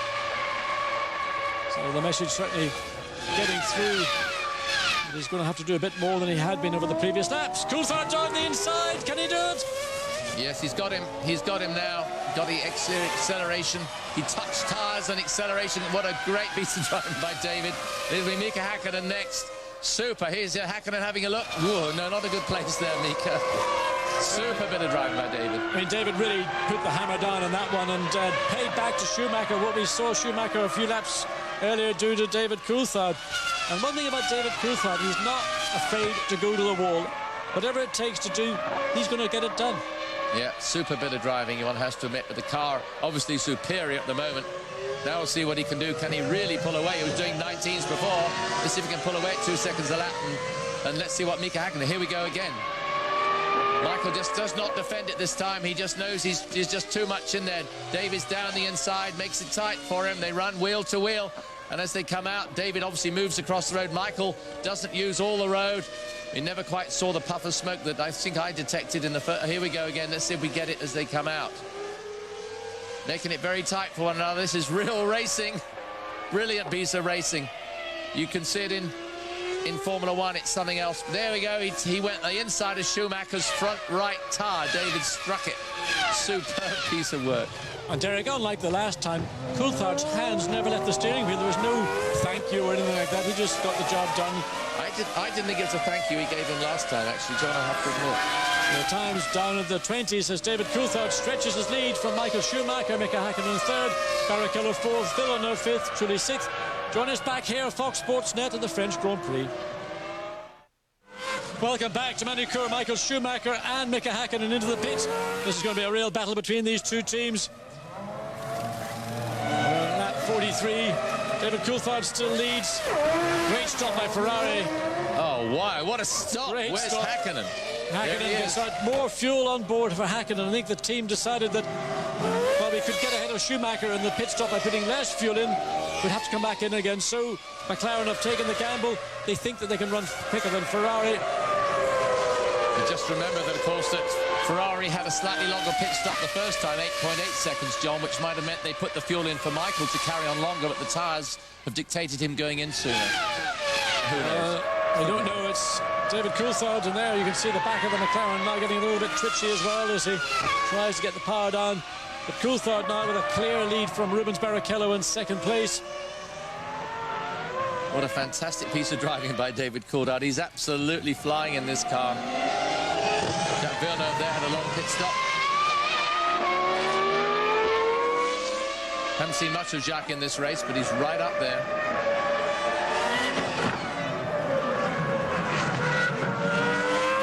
Fisichella's in the pits, and Ferrari are setting up for Rubens Barrichello, and David Coulthard continues for yet another lap. Obviously, the further he can go now, the way he's running with a clear bit of road, the less fuel he needs to take on to finish the race. Barrichello gets his second service of the afternoon. We saw a stunning stop from Michael Schumacher. That's a lot longer. What's the problem? Right front. Big problem on the right front. Oh dear, poor Rubens. He gets all the problems at Ferrari, one has to admit. Well, that's going to take him out of contention. It might just bring him even into contact with Jacques Villeneuve, who was in fifth place. In the meantime, David Coulthard continues to take advantage of a clear track. There's no other cars around him, no other cars to be lapped. And you can use that to build up space. Irvine in, 28 laps remaining. Difficult race for the Jaguars. They drop back after the start, running 11th and 12th places. Strong qualifying from Irvine. He was 6th on the grid, but the race performance not matching the pace that we saw from the Irishman in Saturday's qualifying.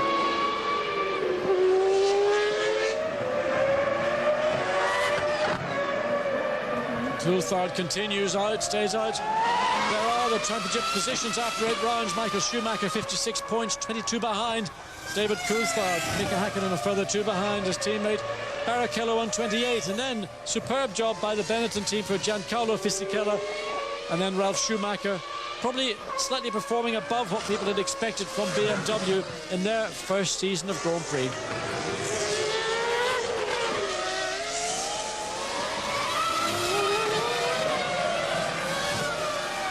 Positions after 45 laps. There we see the top 6 pretty much unchanged, except we've now got Ralf up into 5th place ahead of Jacques Villeneuve. That battle has been one that has just materialised. Pit stops played a role in that.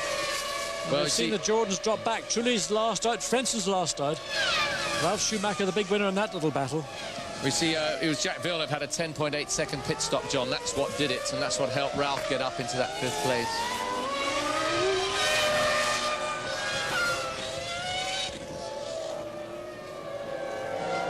Must be, look at Häkkinen, absolutely. I mean, now Häkkinen's starting to look like a racing driver. It's the first time we've seen him wake up, I think, all year. That car looks like it's been driven. David Coulthard into the pits. Let's see what sort of pit stop they can give for him.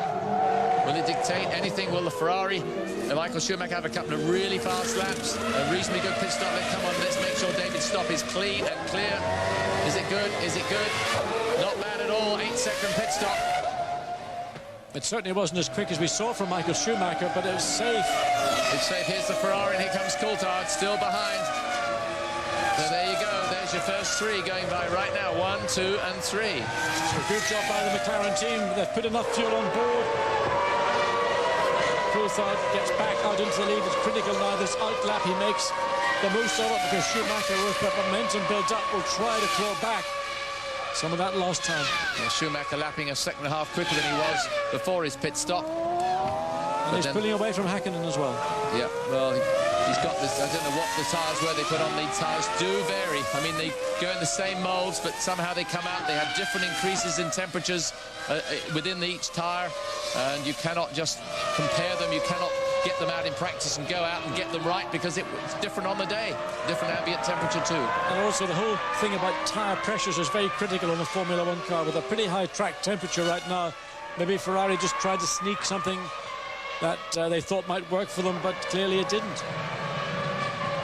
Well, as soon as they get over 90 degrees Celsius, which is, I think, I don't know, 190 degrees Fahrenheit, the tyre pressures do start to increase, and this is what they might have been caught out with today. So David Coulthard once again finding himself in traffic, gets through. There's the Sauber behind him. And Michael Schumacher now has got to deal with that little issue. Shouldn't be a problem when he'll get past. He's got to make up a bit of ground. He's been looking to get past down at the Adelaide hairpin bend. That'll take a bit of cooperation. But the tail markers or the slower cars have been relatively good today. There've been a lot of pulling over at the Adelaide hairpin, which is a very good place to allow people by. Because if you back off at any of the other corners, you lose so much momentum. And it's going to take another lap for Schumacher to get close enough to get clear of the back markers. The gap between third and fourth, 9.6 seconds. And at the same time, as we said, that Ralf Schumacher now running in fifth place into the pits. This will be Ralf Schumacher's second stop.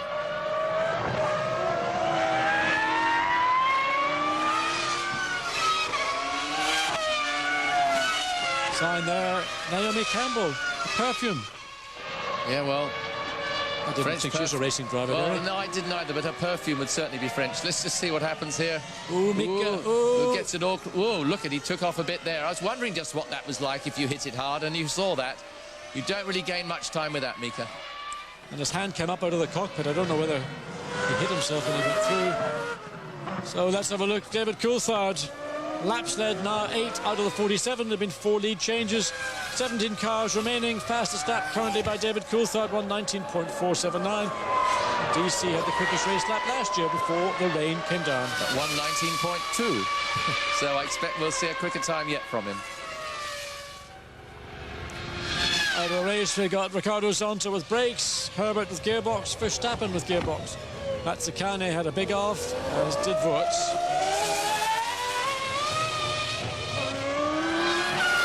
Remaining BAR Honda, Jacques Villeneuve ran very strong in the first part of the race. Currently showing in 6th place. But he will go back up to 5th because Ralf Schumacher just pitted, so... And all of a sudden, the BAR Honda team are beginning to get to grips. It's taken them a long time to get this car to perform. Villeneuve complaining about a lack of aerodynamic downforce, a lack of grip in the car. And it seems to be working reasonably well. And Pedro de la Rosa, he was out with mechanical problems. He's in the pits. Jacques Villeneuve, you see, back up into 5th place. Jarno Trulli in 6th. We're going to leave you for a moment. Join us back here on Fox Sports Net for the Grand Prix of France. Welcome back to the Grand Prix of France here on Fox Sports Net. David Coulthard continues, but look at this dive down the inside. Jenson Button passes Heinz-Harald Frentzen. Now that didn't take courage, Derek. Tell me what does. Very, very good. Great piece of stuff there. Great bit of driving.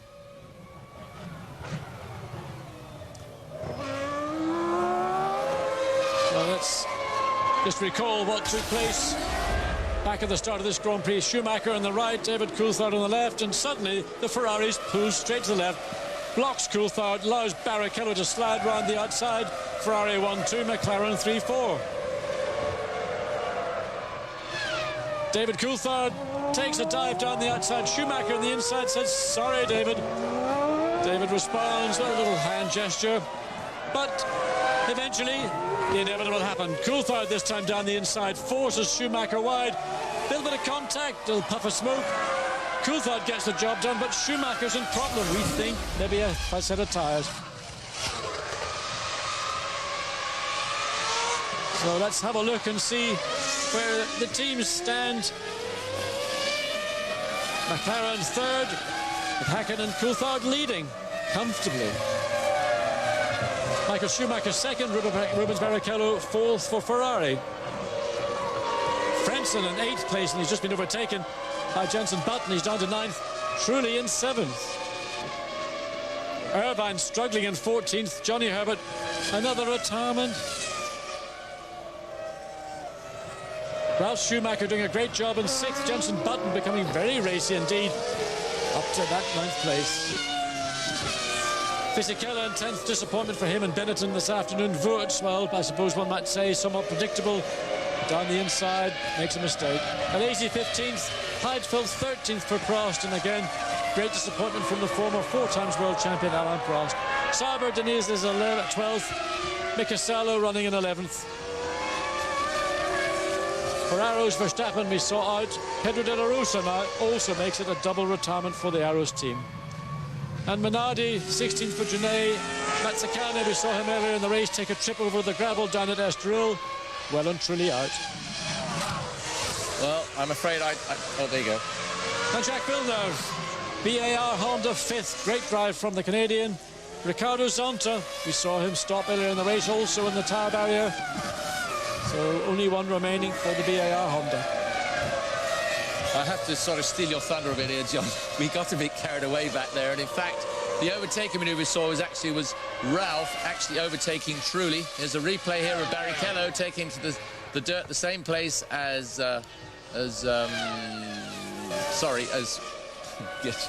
Mika Hakkinen took just a few laps ago. Same manoeuvre. But we just saw that manoeuvre, and in fact, it was Ralf overtaking. I knew this would happen when we had a Jordan and a Williams running side by side in 2 groups. Well, Michael Schumacher certainly running in a group of 2. His greatest protagonist over the last number of years. Mika Hakkinen gets wide on the entry and loses a little bit of time to Michael Schumacher.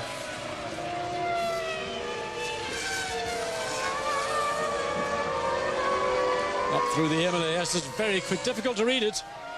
And again, down at that final turn, just before we come on to start-finish straight. See the Sauber doing the same as we've seen Barrichello and Mika Hakkinen doing in laps previous. Ralf Schumacher running in 6th place, hunting down Jacques Villeneuve, and that's 5th. So both these teams working very hard for those last 2 points for 5th place, that 1 point for 6th place. That'll be a disappointing weekend for Jordan if they finish outside the points. They came here really feeling that they were going to be capable of taking at least 2 or 3 points. Now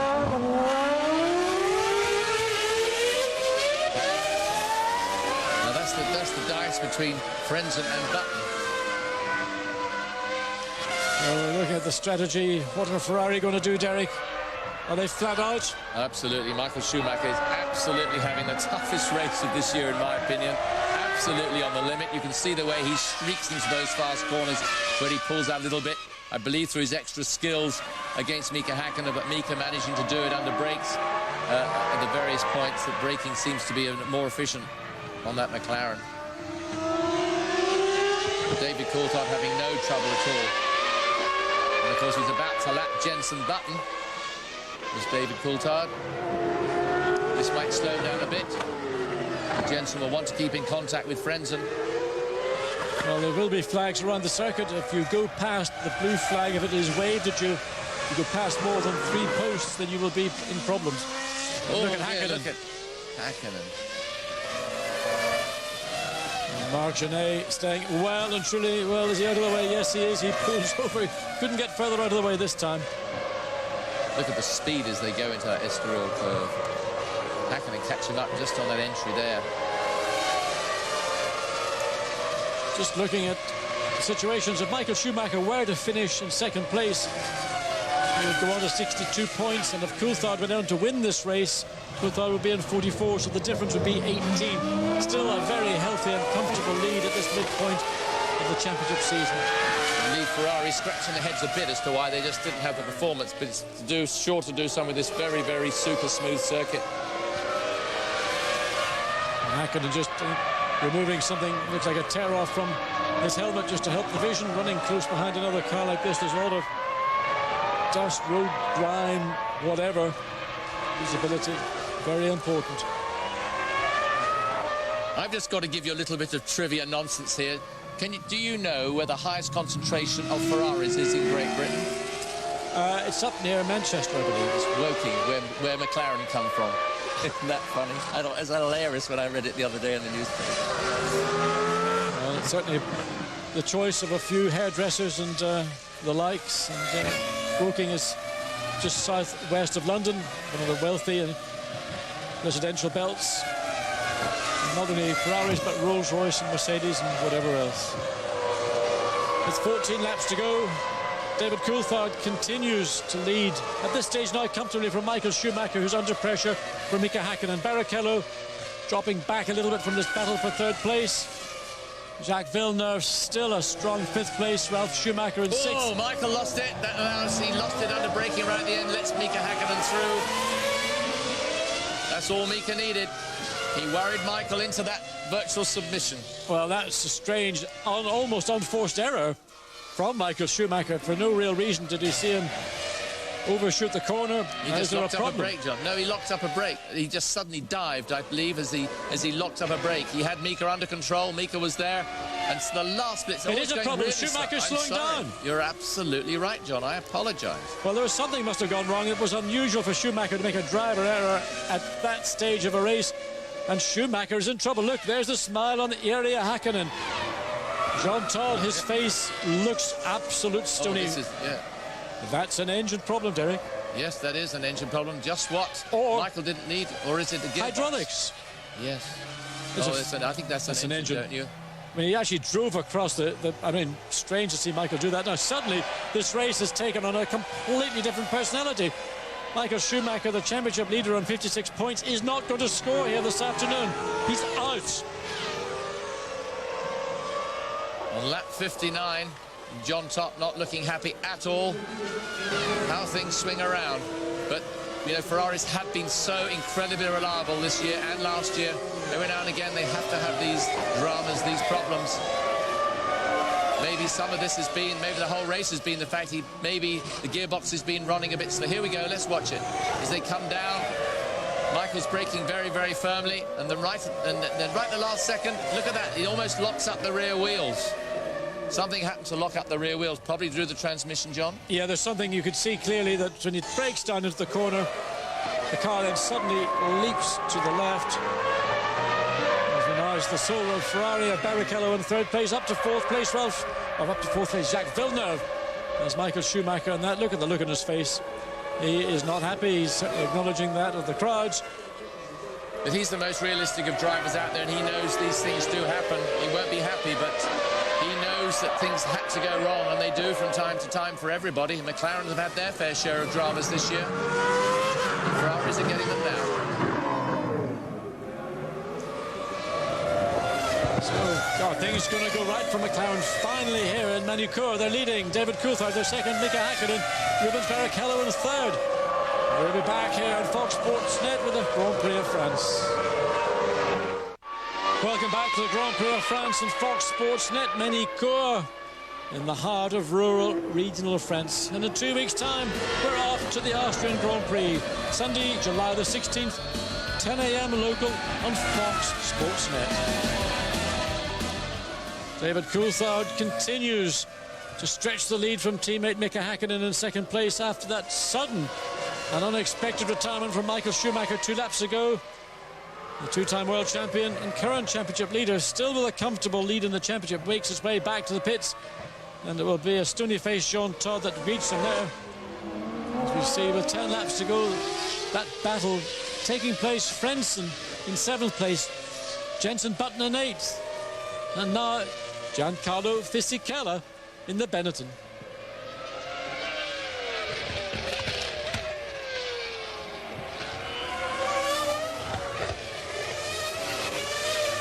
Well, we haven't seen too many 1-2 finishes in recent years. You've got to go back, in fact, to Williams when they were at that peak in the mid-90s. Ferrari with one recently with Irvine and Michael Schumacher, that was 98. And McLaren with one, well, that goes back into the 80s. So McLaren looking forward to repeating something that they have not yet done here at Manicure. That's win a race, let alone get a 1-2. I'm sure these drivers hate statistics, but Schumacher, in fact, got pole here in 96, but he didn't win the race. So that was a little statistic that I'm sure he'd rather forget, something he'll be reminded about after today. And Derek, it sort of raises the point, I think it's been raised before, about should the driver who takes pole position, should he earn a point for that effort? Well, I feel that they should do. They used to years ago, of course, and I think it's really quite a valid thing to have, is to get that extra point. And maybe at the end of the year it can make a vital difference to the championship. But I mean, they worked so hard to get on pole, to get qualifying, to get on the front row of the grid. You think a point might be worthwhile? Yes, I think it should be too. And we look, here's a battle for Villeneuve down in fourth place. Ralf Schumacher looking, who's currently fifth, looking for that fourth place. Oh, so quick, Derek. So quick through there. Ralf, he's touched him. Don't hit him. He didn't. No, but Jack just didn't get on that first gear as well as Ralf would have liked. Now, do you think that was a little bit of opportunistic driving by Villeneuve? He might have deliberately just done that to make Ralf hit him in the back, put the nose, damage the wings on the Williams? I'd have done it on the last lap, but I don't know if I would have done it 10 laps to go. And a strong race from both Villeneuve and Ralf Schumacher. Picking up the points now, getting fourth place for Villeneuve, that's 3 points. Fifth place for Ralf Schumacher, 2 points. And Jarno Trulli in the first of the Jordans, once again just sneaking into the points, that single last point.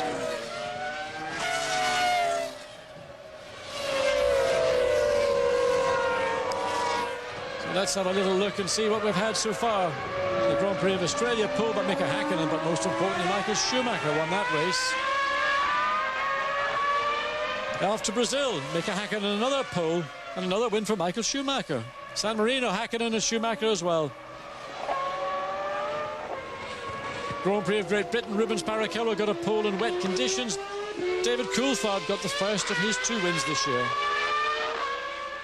Grand Prix of Spain, pole for Schumacher, Häkkinen's only win so far this season. Grand Prix of Europe at the Nürburgring, David Coulthard, strong race for pole. Michael Schumacher, of course, won in his own race, and there was delight in his face winning in Germany. Grand Prix of Monaco, Schumacher had the pole, David Coulthard won the race. Great comeback drive after that appalling accident he suffered, and he was flying to a test. Canadian Grand Prix, pole for Schumacher, winner Michael Schumacher, but only just. He also had a problem in Canada, Derek, and he just about... Well, Ferrari controlled the situation. Barrichello finished almost alongside.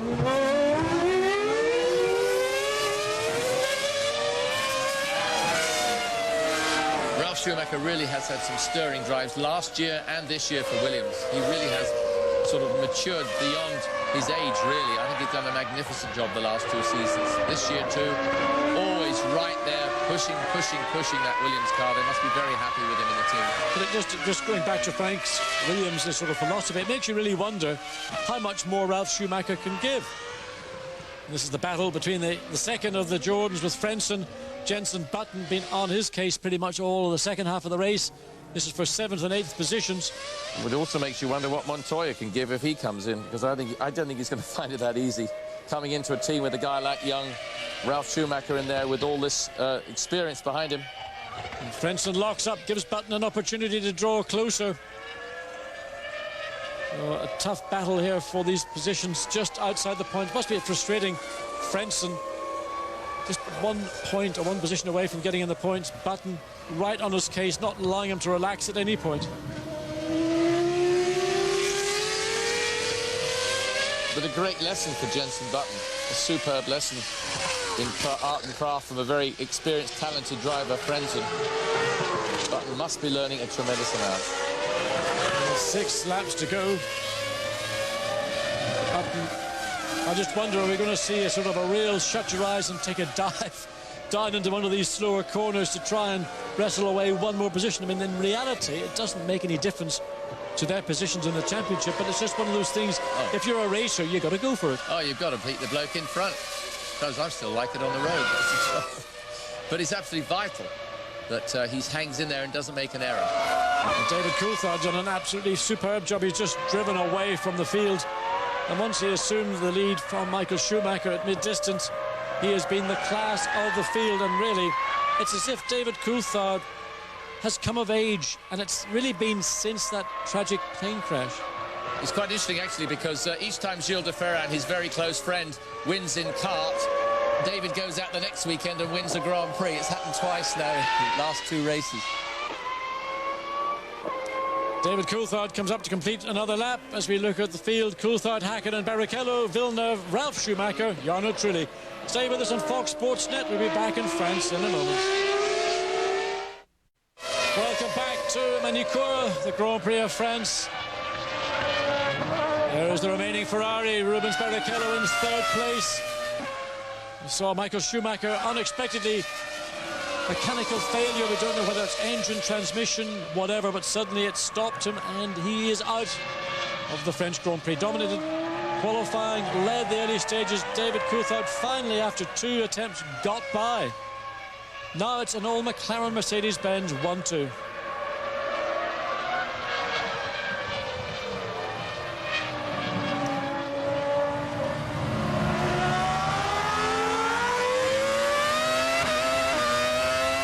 Derek looking forward to Austria.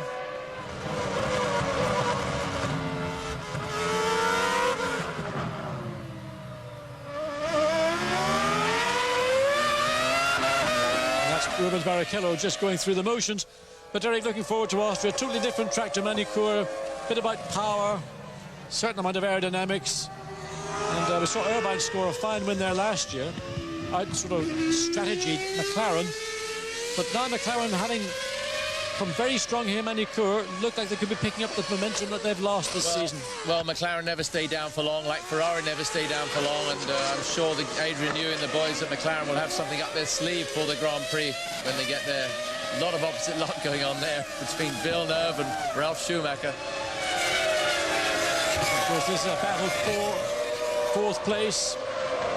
Jacques Villeneuve with a very competitive Ralf Schumacher behind him, but he's just about keeping the momentum up, not giving Ralf Schumacher the opportunity to get too close.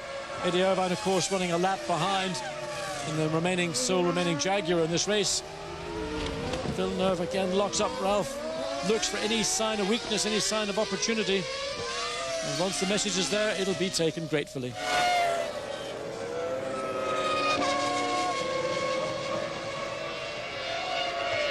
Now, don't forget to stay tuned. After the checkered flag, we've got the trophy presentation, then the champagne ceremony, and importantly, the driver press conference to hear the real story from those that actually put this event together. Yes, it's a great pity that Coulthard isn't going to be there near Schumacher. I'd love to hear the comment about the raised digit at one point there and an overtaking manoeuvre. I suspect the question may get asked, and David will just respond with that big, friendly, open smile of his and say, I was just pointing out something to Michael about his car. Pointing the rain was up there. Barrichello 31 seconds ahead of this man. Look, great shot into the cockpit. Jacques Villeneuve just over half a second ahead of Ralf Schumacher in 5th place. Schumacher's just dropped back a little bit there in Irvine. We thought I saw a car dive in. I saw a flash. I didn't like to say because I thought it might have been Ralf. Well, Ralph's dropping back. I mean, whether he's just going to give it one last shot and he's going to... There's Eddie going back out again. Or was he maybe went into the wrong pit? I think he went in the Ferrari pit by mistake. He was used to going there last year. So, 2 laps to go. This is the battle we have watched for 4th place. Villeneuve seems to have got a handle on that one. Ralf Schumacher on this last lap seems to have decided that maybe it is Villeneuve's day to take 4th place. And Barrichello in 3rd place. The respective lap times from Hakkinen and Barrichello over the last 3 laps. And pretty much over a second a lap in favour of Hakkinen. Hakkinen pushing hard. Barrichello, I think, realising that it's almost siesta time. Being a Brazilian, it's not much more he's going to do this afternoon. Get the points for Ferrari, get the points for himself in the Drivers' Championship. And pack up and head off towards Austria.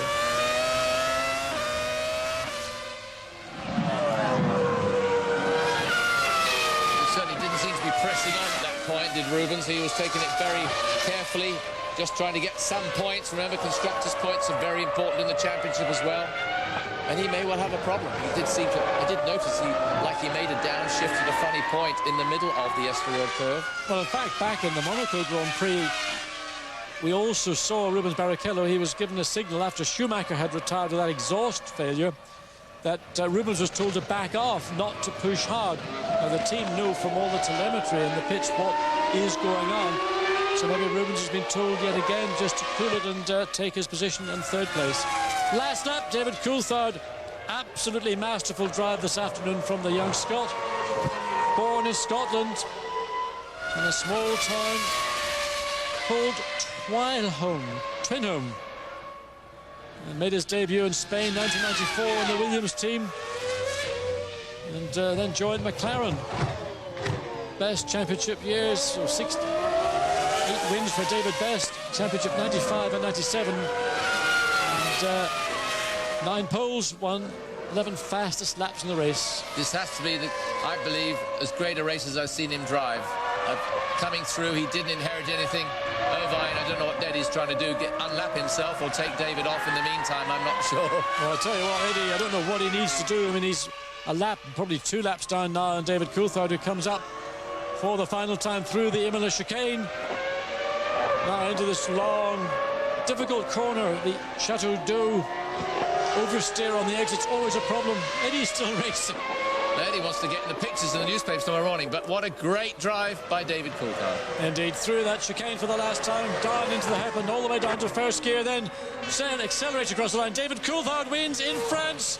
Superb win for Coulthard, superb win for McLaren Mercedes-Benz, and to compound all that, teammate Mika Häkkinen comes through, well, at a much reduced pace, just going through the motions.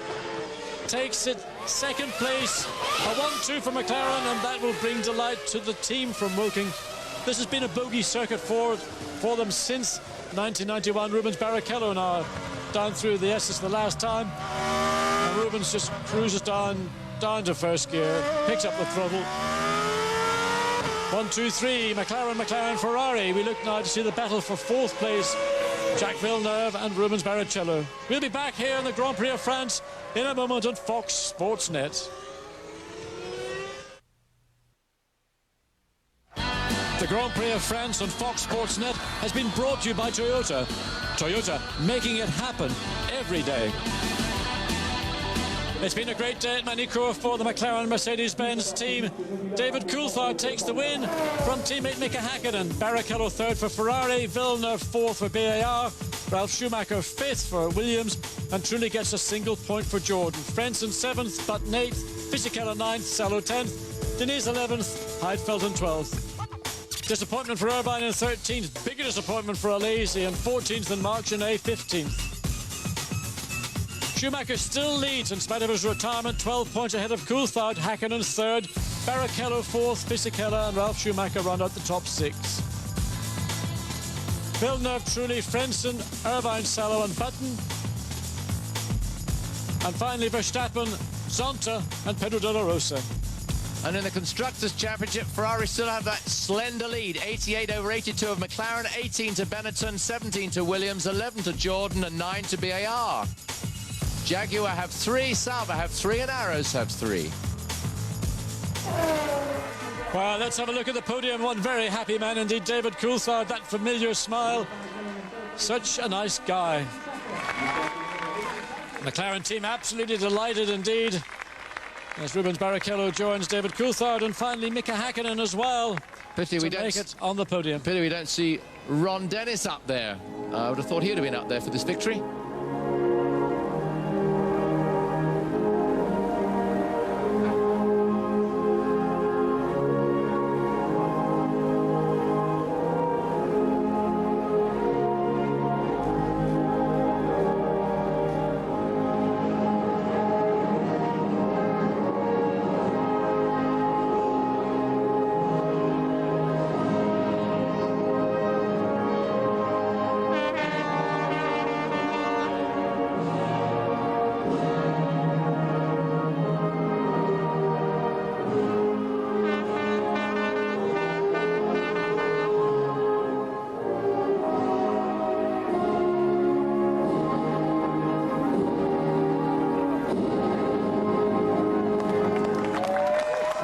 David Coulthard absolutely delighted, his third win of the season.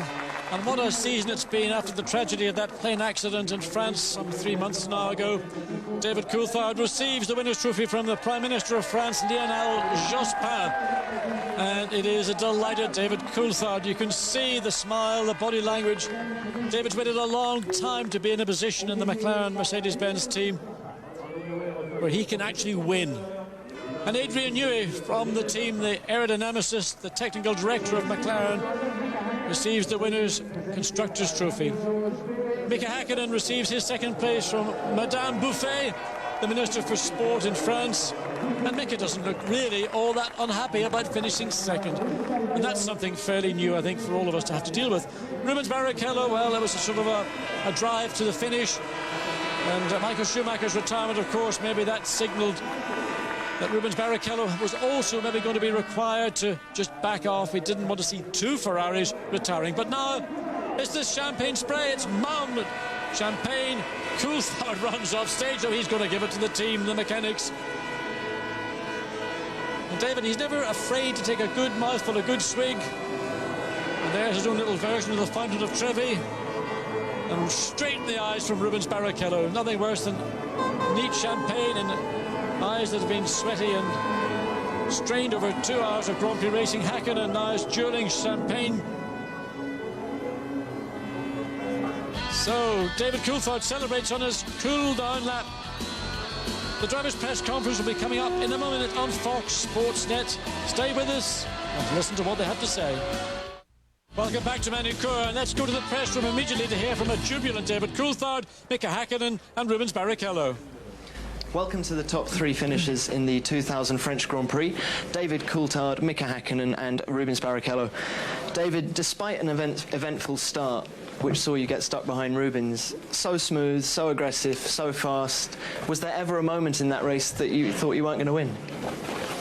Yeah, just after the start, when I dropped down to third place.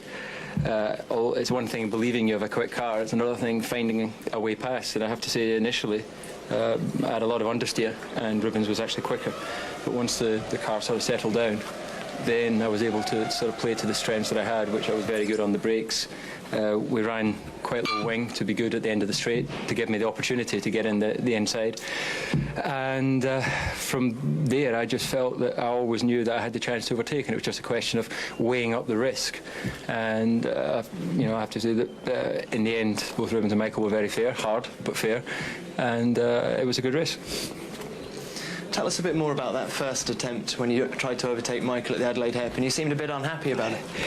Well, I have to apologise for my hand gestures. That's not at all in keeping with the sport. But as you can understand, probably my emotions are running high. I know to be in a battle, in a position to battle for the championship, I needed to win here today. And that's what I'm trying to get done. And I felt that I had a clean run on Michael on the outside, and equally I felt he drove me wide. Now, you know, you could say, well, he has the right to do that because he has the track position, but I think a deliberate gesture in driving someone wide, that's not his normal line, made me very angry, which is why I gave the unsporting gesture. There's children watching, so I shouldn't be showing it again. But ultimately, I was able to get the inside later, and although I expected him to close the door again, he realised I was alongside far enough. And how about strategy in this race? Was it pre-set, or did you change mid-race? We had flexibility, and we did adjust it slightly to try and read where we were with traffic and how the car was running, and we had an idea as to what the pace would be before the pit stop and what the pace would be after the pit stop. We also made an adjustment to the car for the balance, and the car was much better after the stop. So to all of my guys who've had an incredible weekend, hard work, to all the mechanics, to my engineers, and to everyone who helps me in the pit wall, I have to say this race was as much about them as it was about me making the manoeuvre. So a great effort from the team. David, many congratulations. Mika, that seemed to be quite an uneventful race for you, but were you happy with the car? Yes and no. I mean, I wish I would have been 1 second quicker than anybody else. So there is always a little bit unhappiness with the car. You're never 100% pleased. But the reality is, we were the quickest cars on the track, so I cannot complain too much. You got past Michael with 12 laps to go. Did you try and push David towards the end, or were you told to just ease off a little by the team? No, because after immediately when I saw Michael going off, well, he had a problem, whatever. I realized David was so far away, and I thought, everything what happened, what happened in the start example and where the race started. I thought, hold on a second, we are first and second here, and I think this is the fabulous situation for the team. And it's no point to start now pushing like mad out there and to risk myself a risked car and the risk of points what we are able to get to this race. So I decided to just look how far Rubens is running and drive in that space. That way he cannot catch. Great. Many congratulations. Thank you. Rubens, you got ahead of David at the start, but seemed to drop away from Michael quite quickly. Did you have a problem with your car? No, not at all. I mean, it was just settling on the race and making it easy a little bit for Michael. And basically, I thought at the beginning I could handle it quite well, David behind me. But then after, I don't know, 10, 15 laps, the tires were starting to give up a little bit, and his car was quite fast and quite fast on the straight as well. So then it was quite difficult because he put a lot of pressure on the braking, and I was in difficulties on the braking, and then he overtook me on the exit of the corner. 2 slow pit stops as well. Can you talk us through those? Well, I mean, the first one was just a slow pit stop. The second one was a problem on the front right wheel. That's dropped me back 10 seconds from them, because I heard that Mika had a so-so pit stop as well, so I could eventually pass him again. And but today we were not the happiest ones on the pit stop. Following Michael's retirement, were you told by the pit wall to slow down to preserve your engine gearbox? Yes. They told me Michael had a failure on the engine, and because I had 35 seconds for Jacques, they told me to back off. Well done, Rubens. Thanks. David, we go to Austria now. You're 6 points ahead of Mika, 12 points behind Michael. How has this race changed the World Championship, in your opinion? Well, it's put us right back where we were after Monaco, and what I have to make sure, obviously, in Austria, that close the gap further, and it's doable. Obviously, we benefit a little bit from Michael not finishing today, but I'm glad that we were able to pass him on the track and show our pace, and pretty confident going to Austria. Thanks, David. And now a word from Mika and Rubens in your own languages. Well, there's the celebration. Mika Häkkinen and David Coulthard terribly delighted. But is David Coulthard creating his own chances in this year's championship?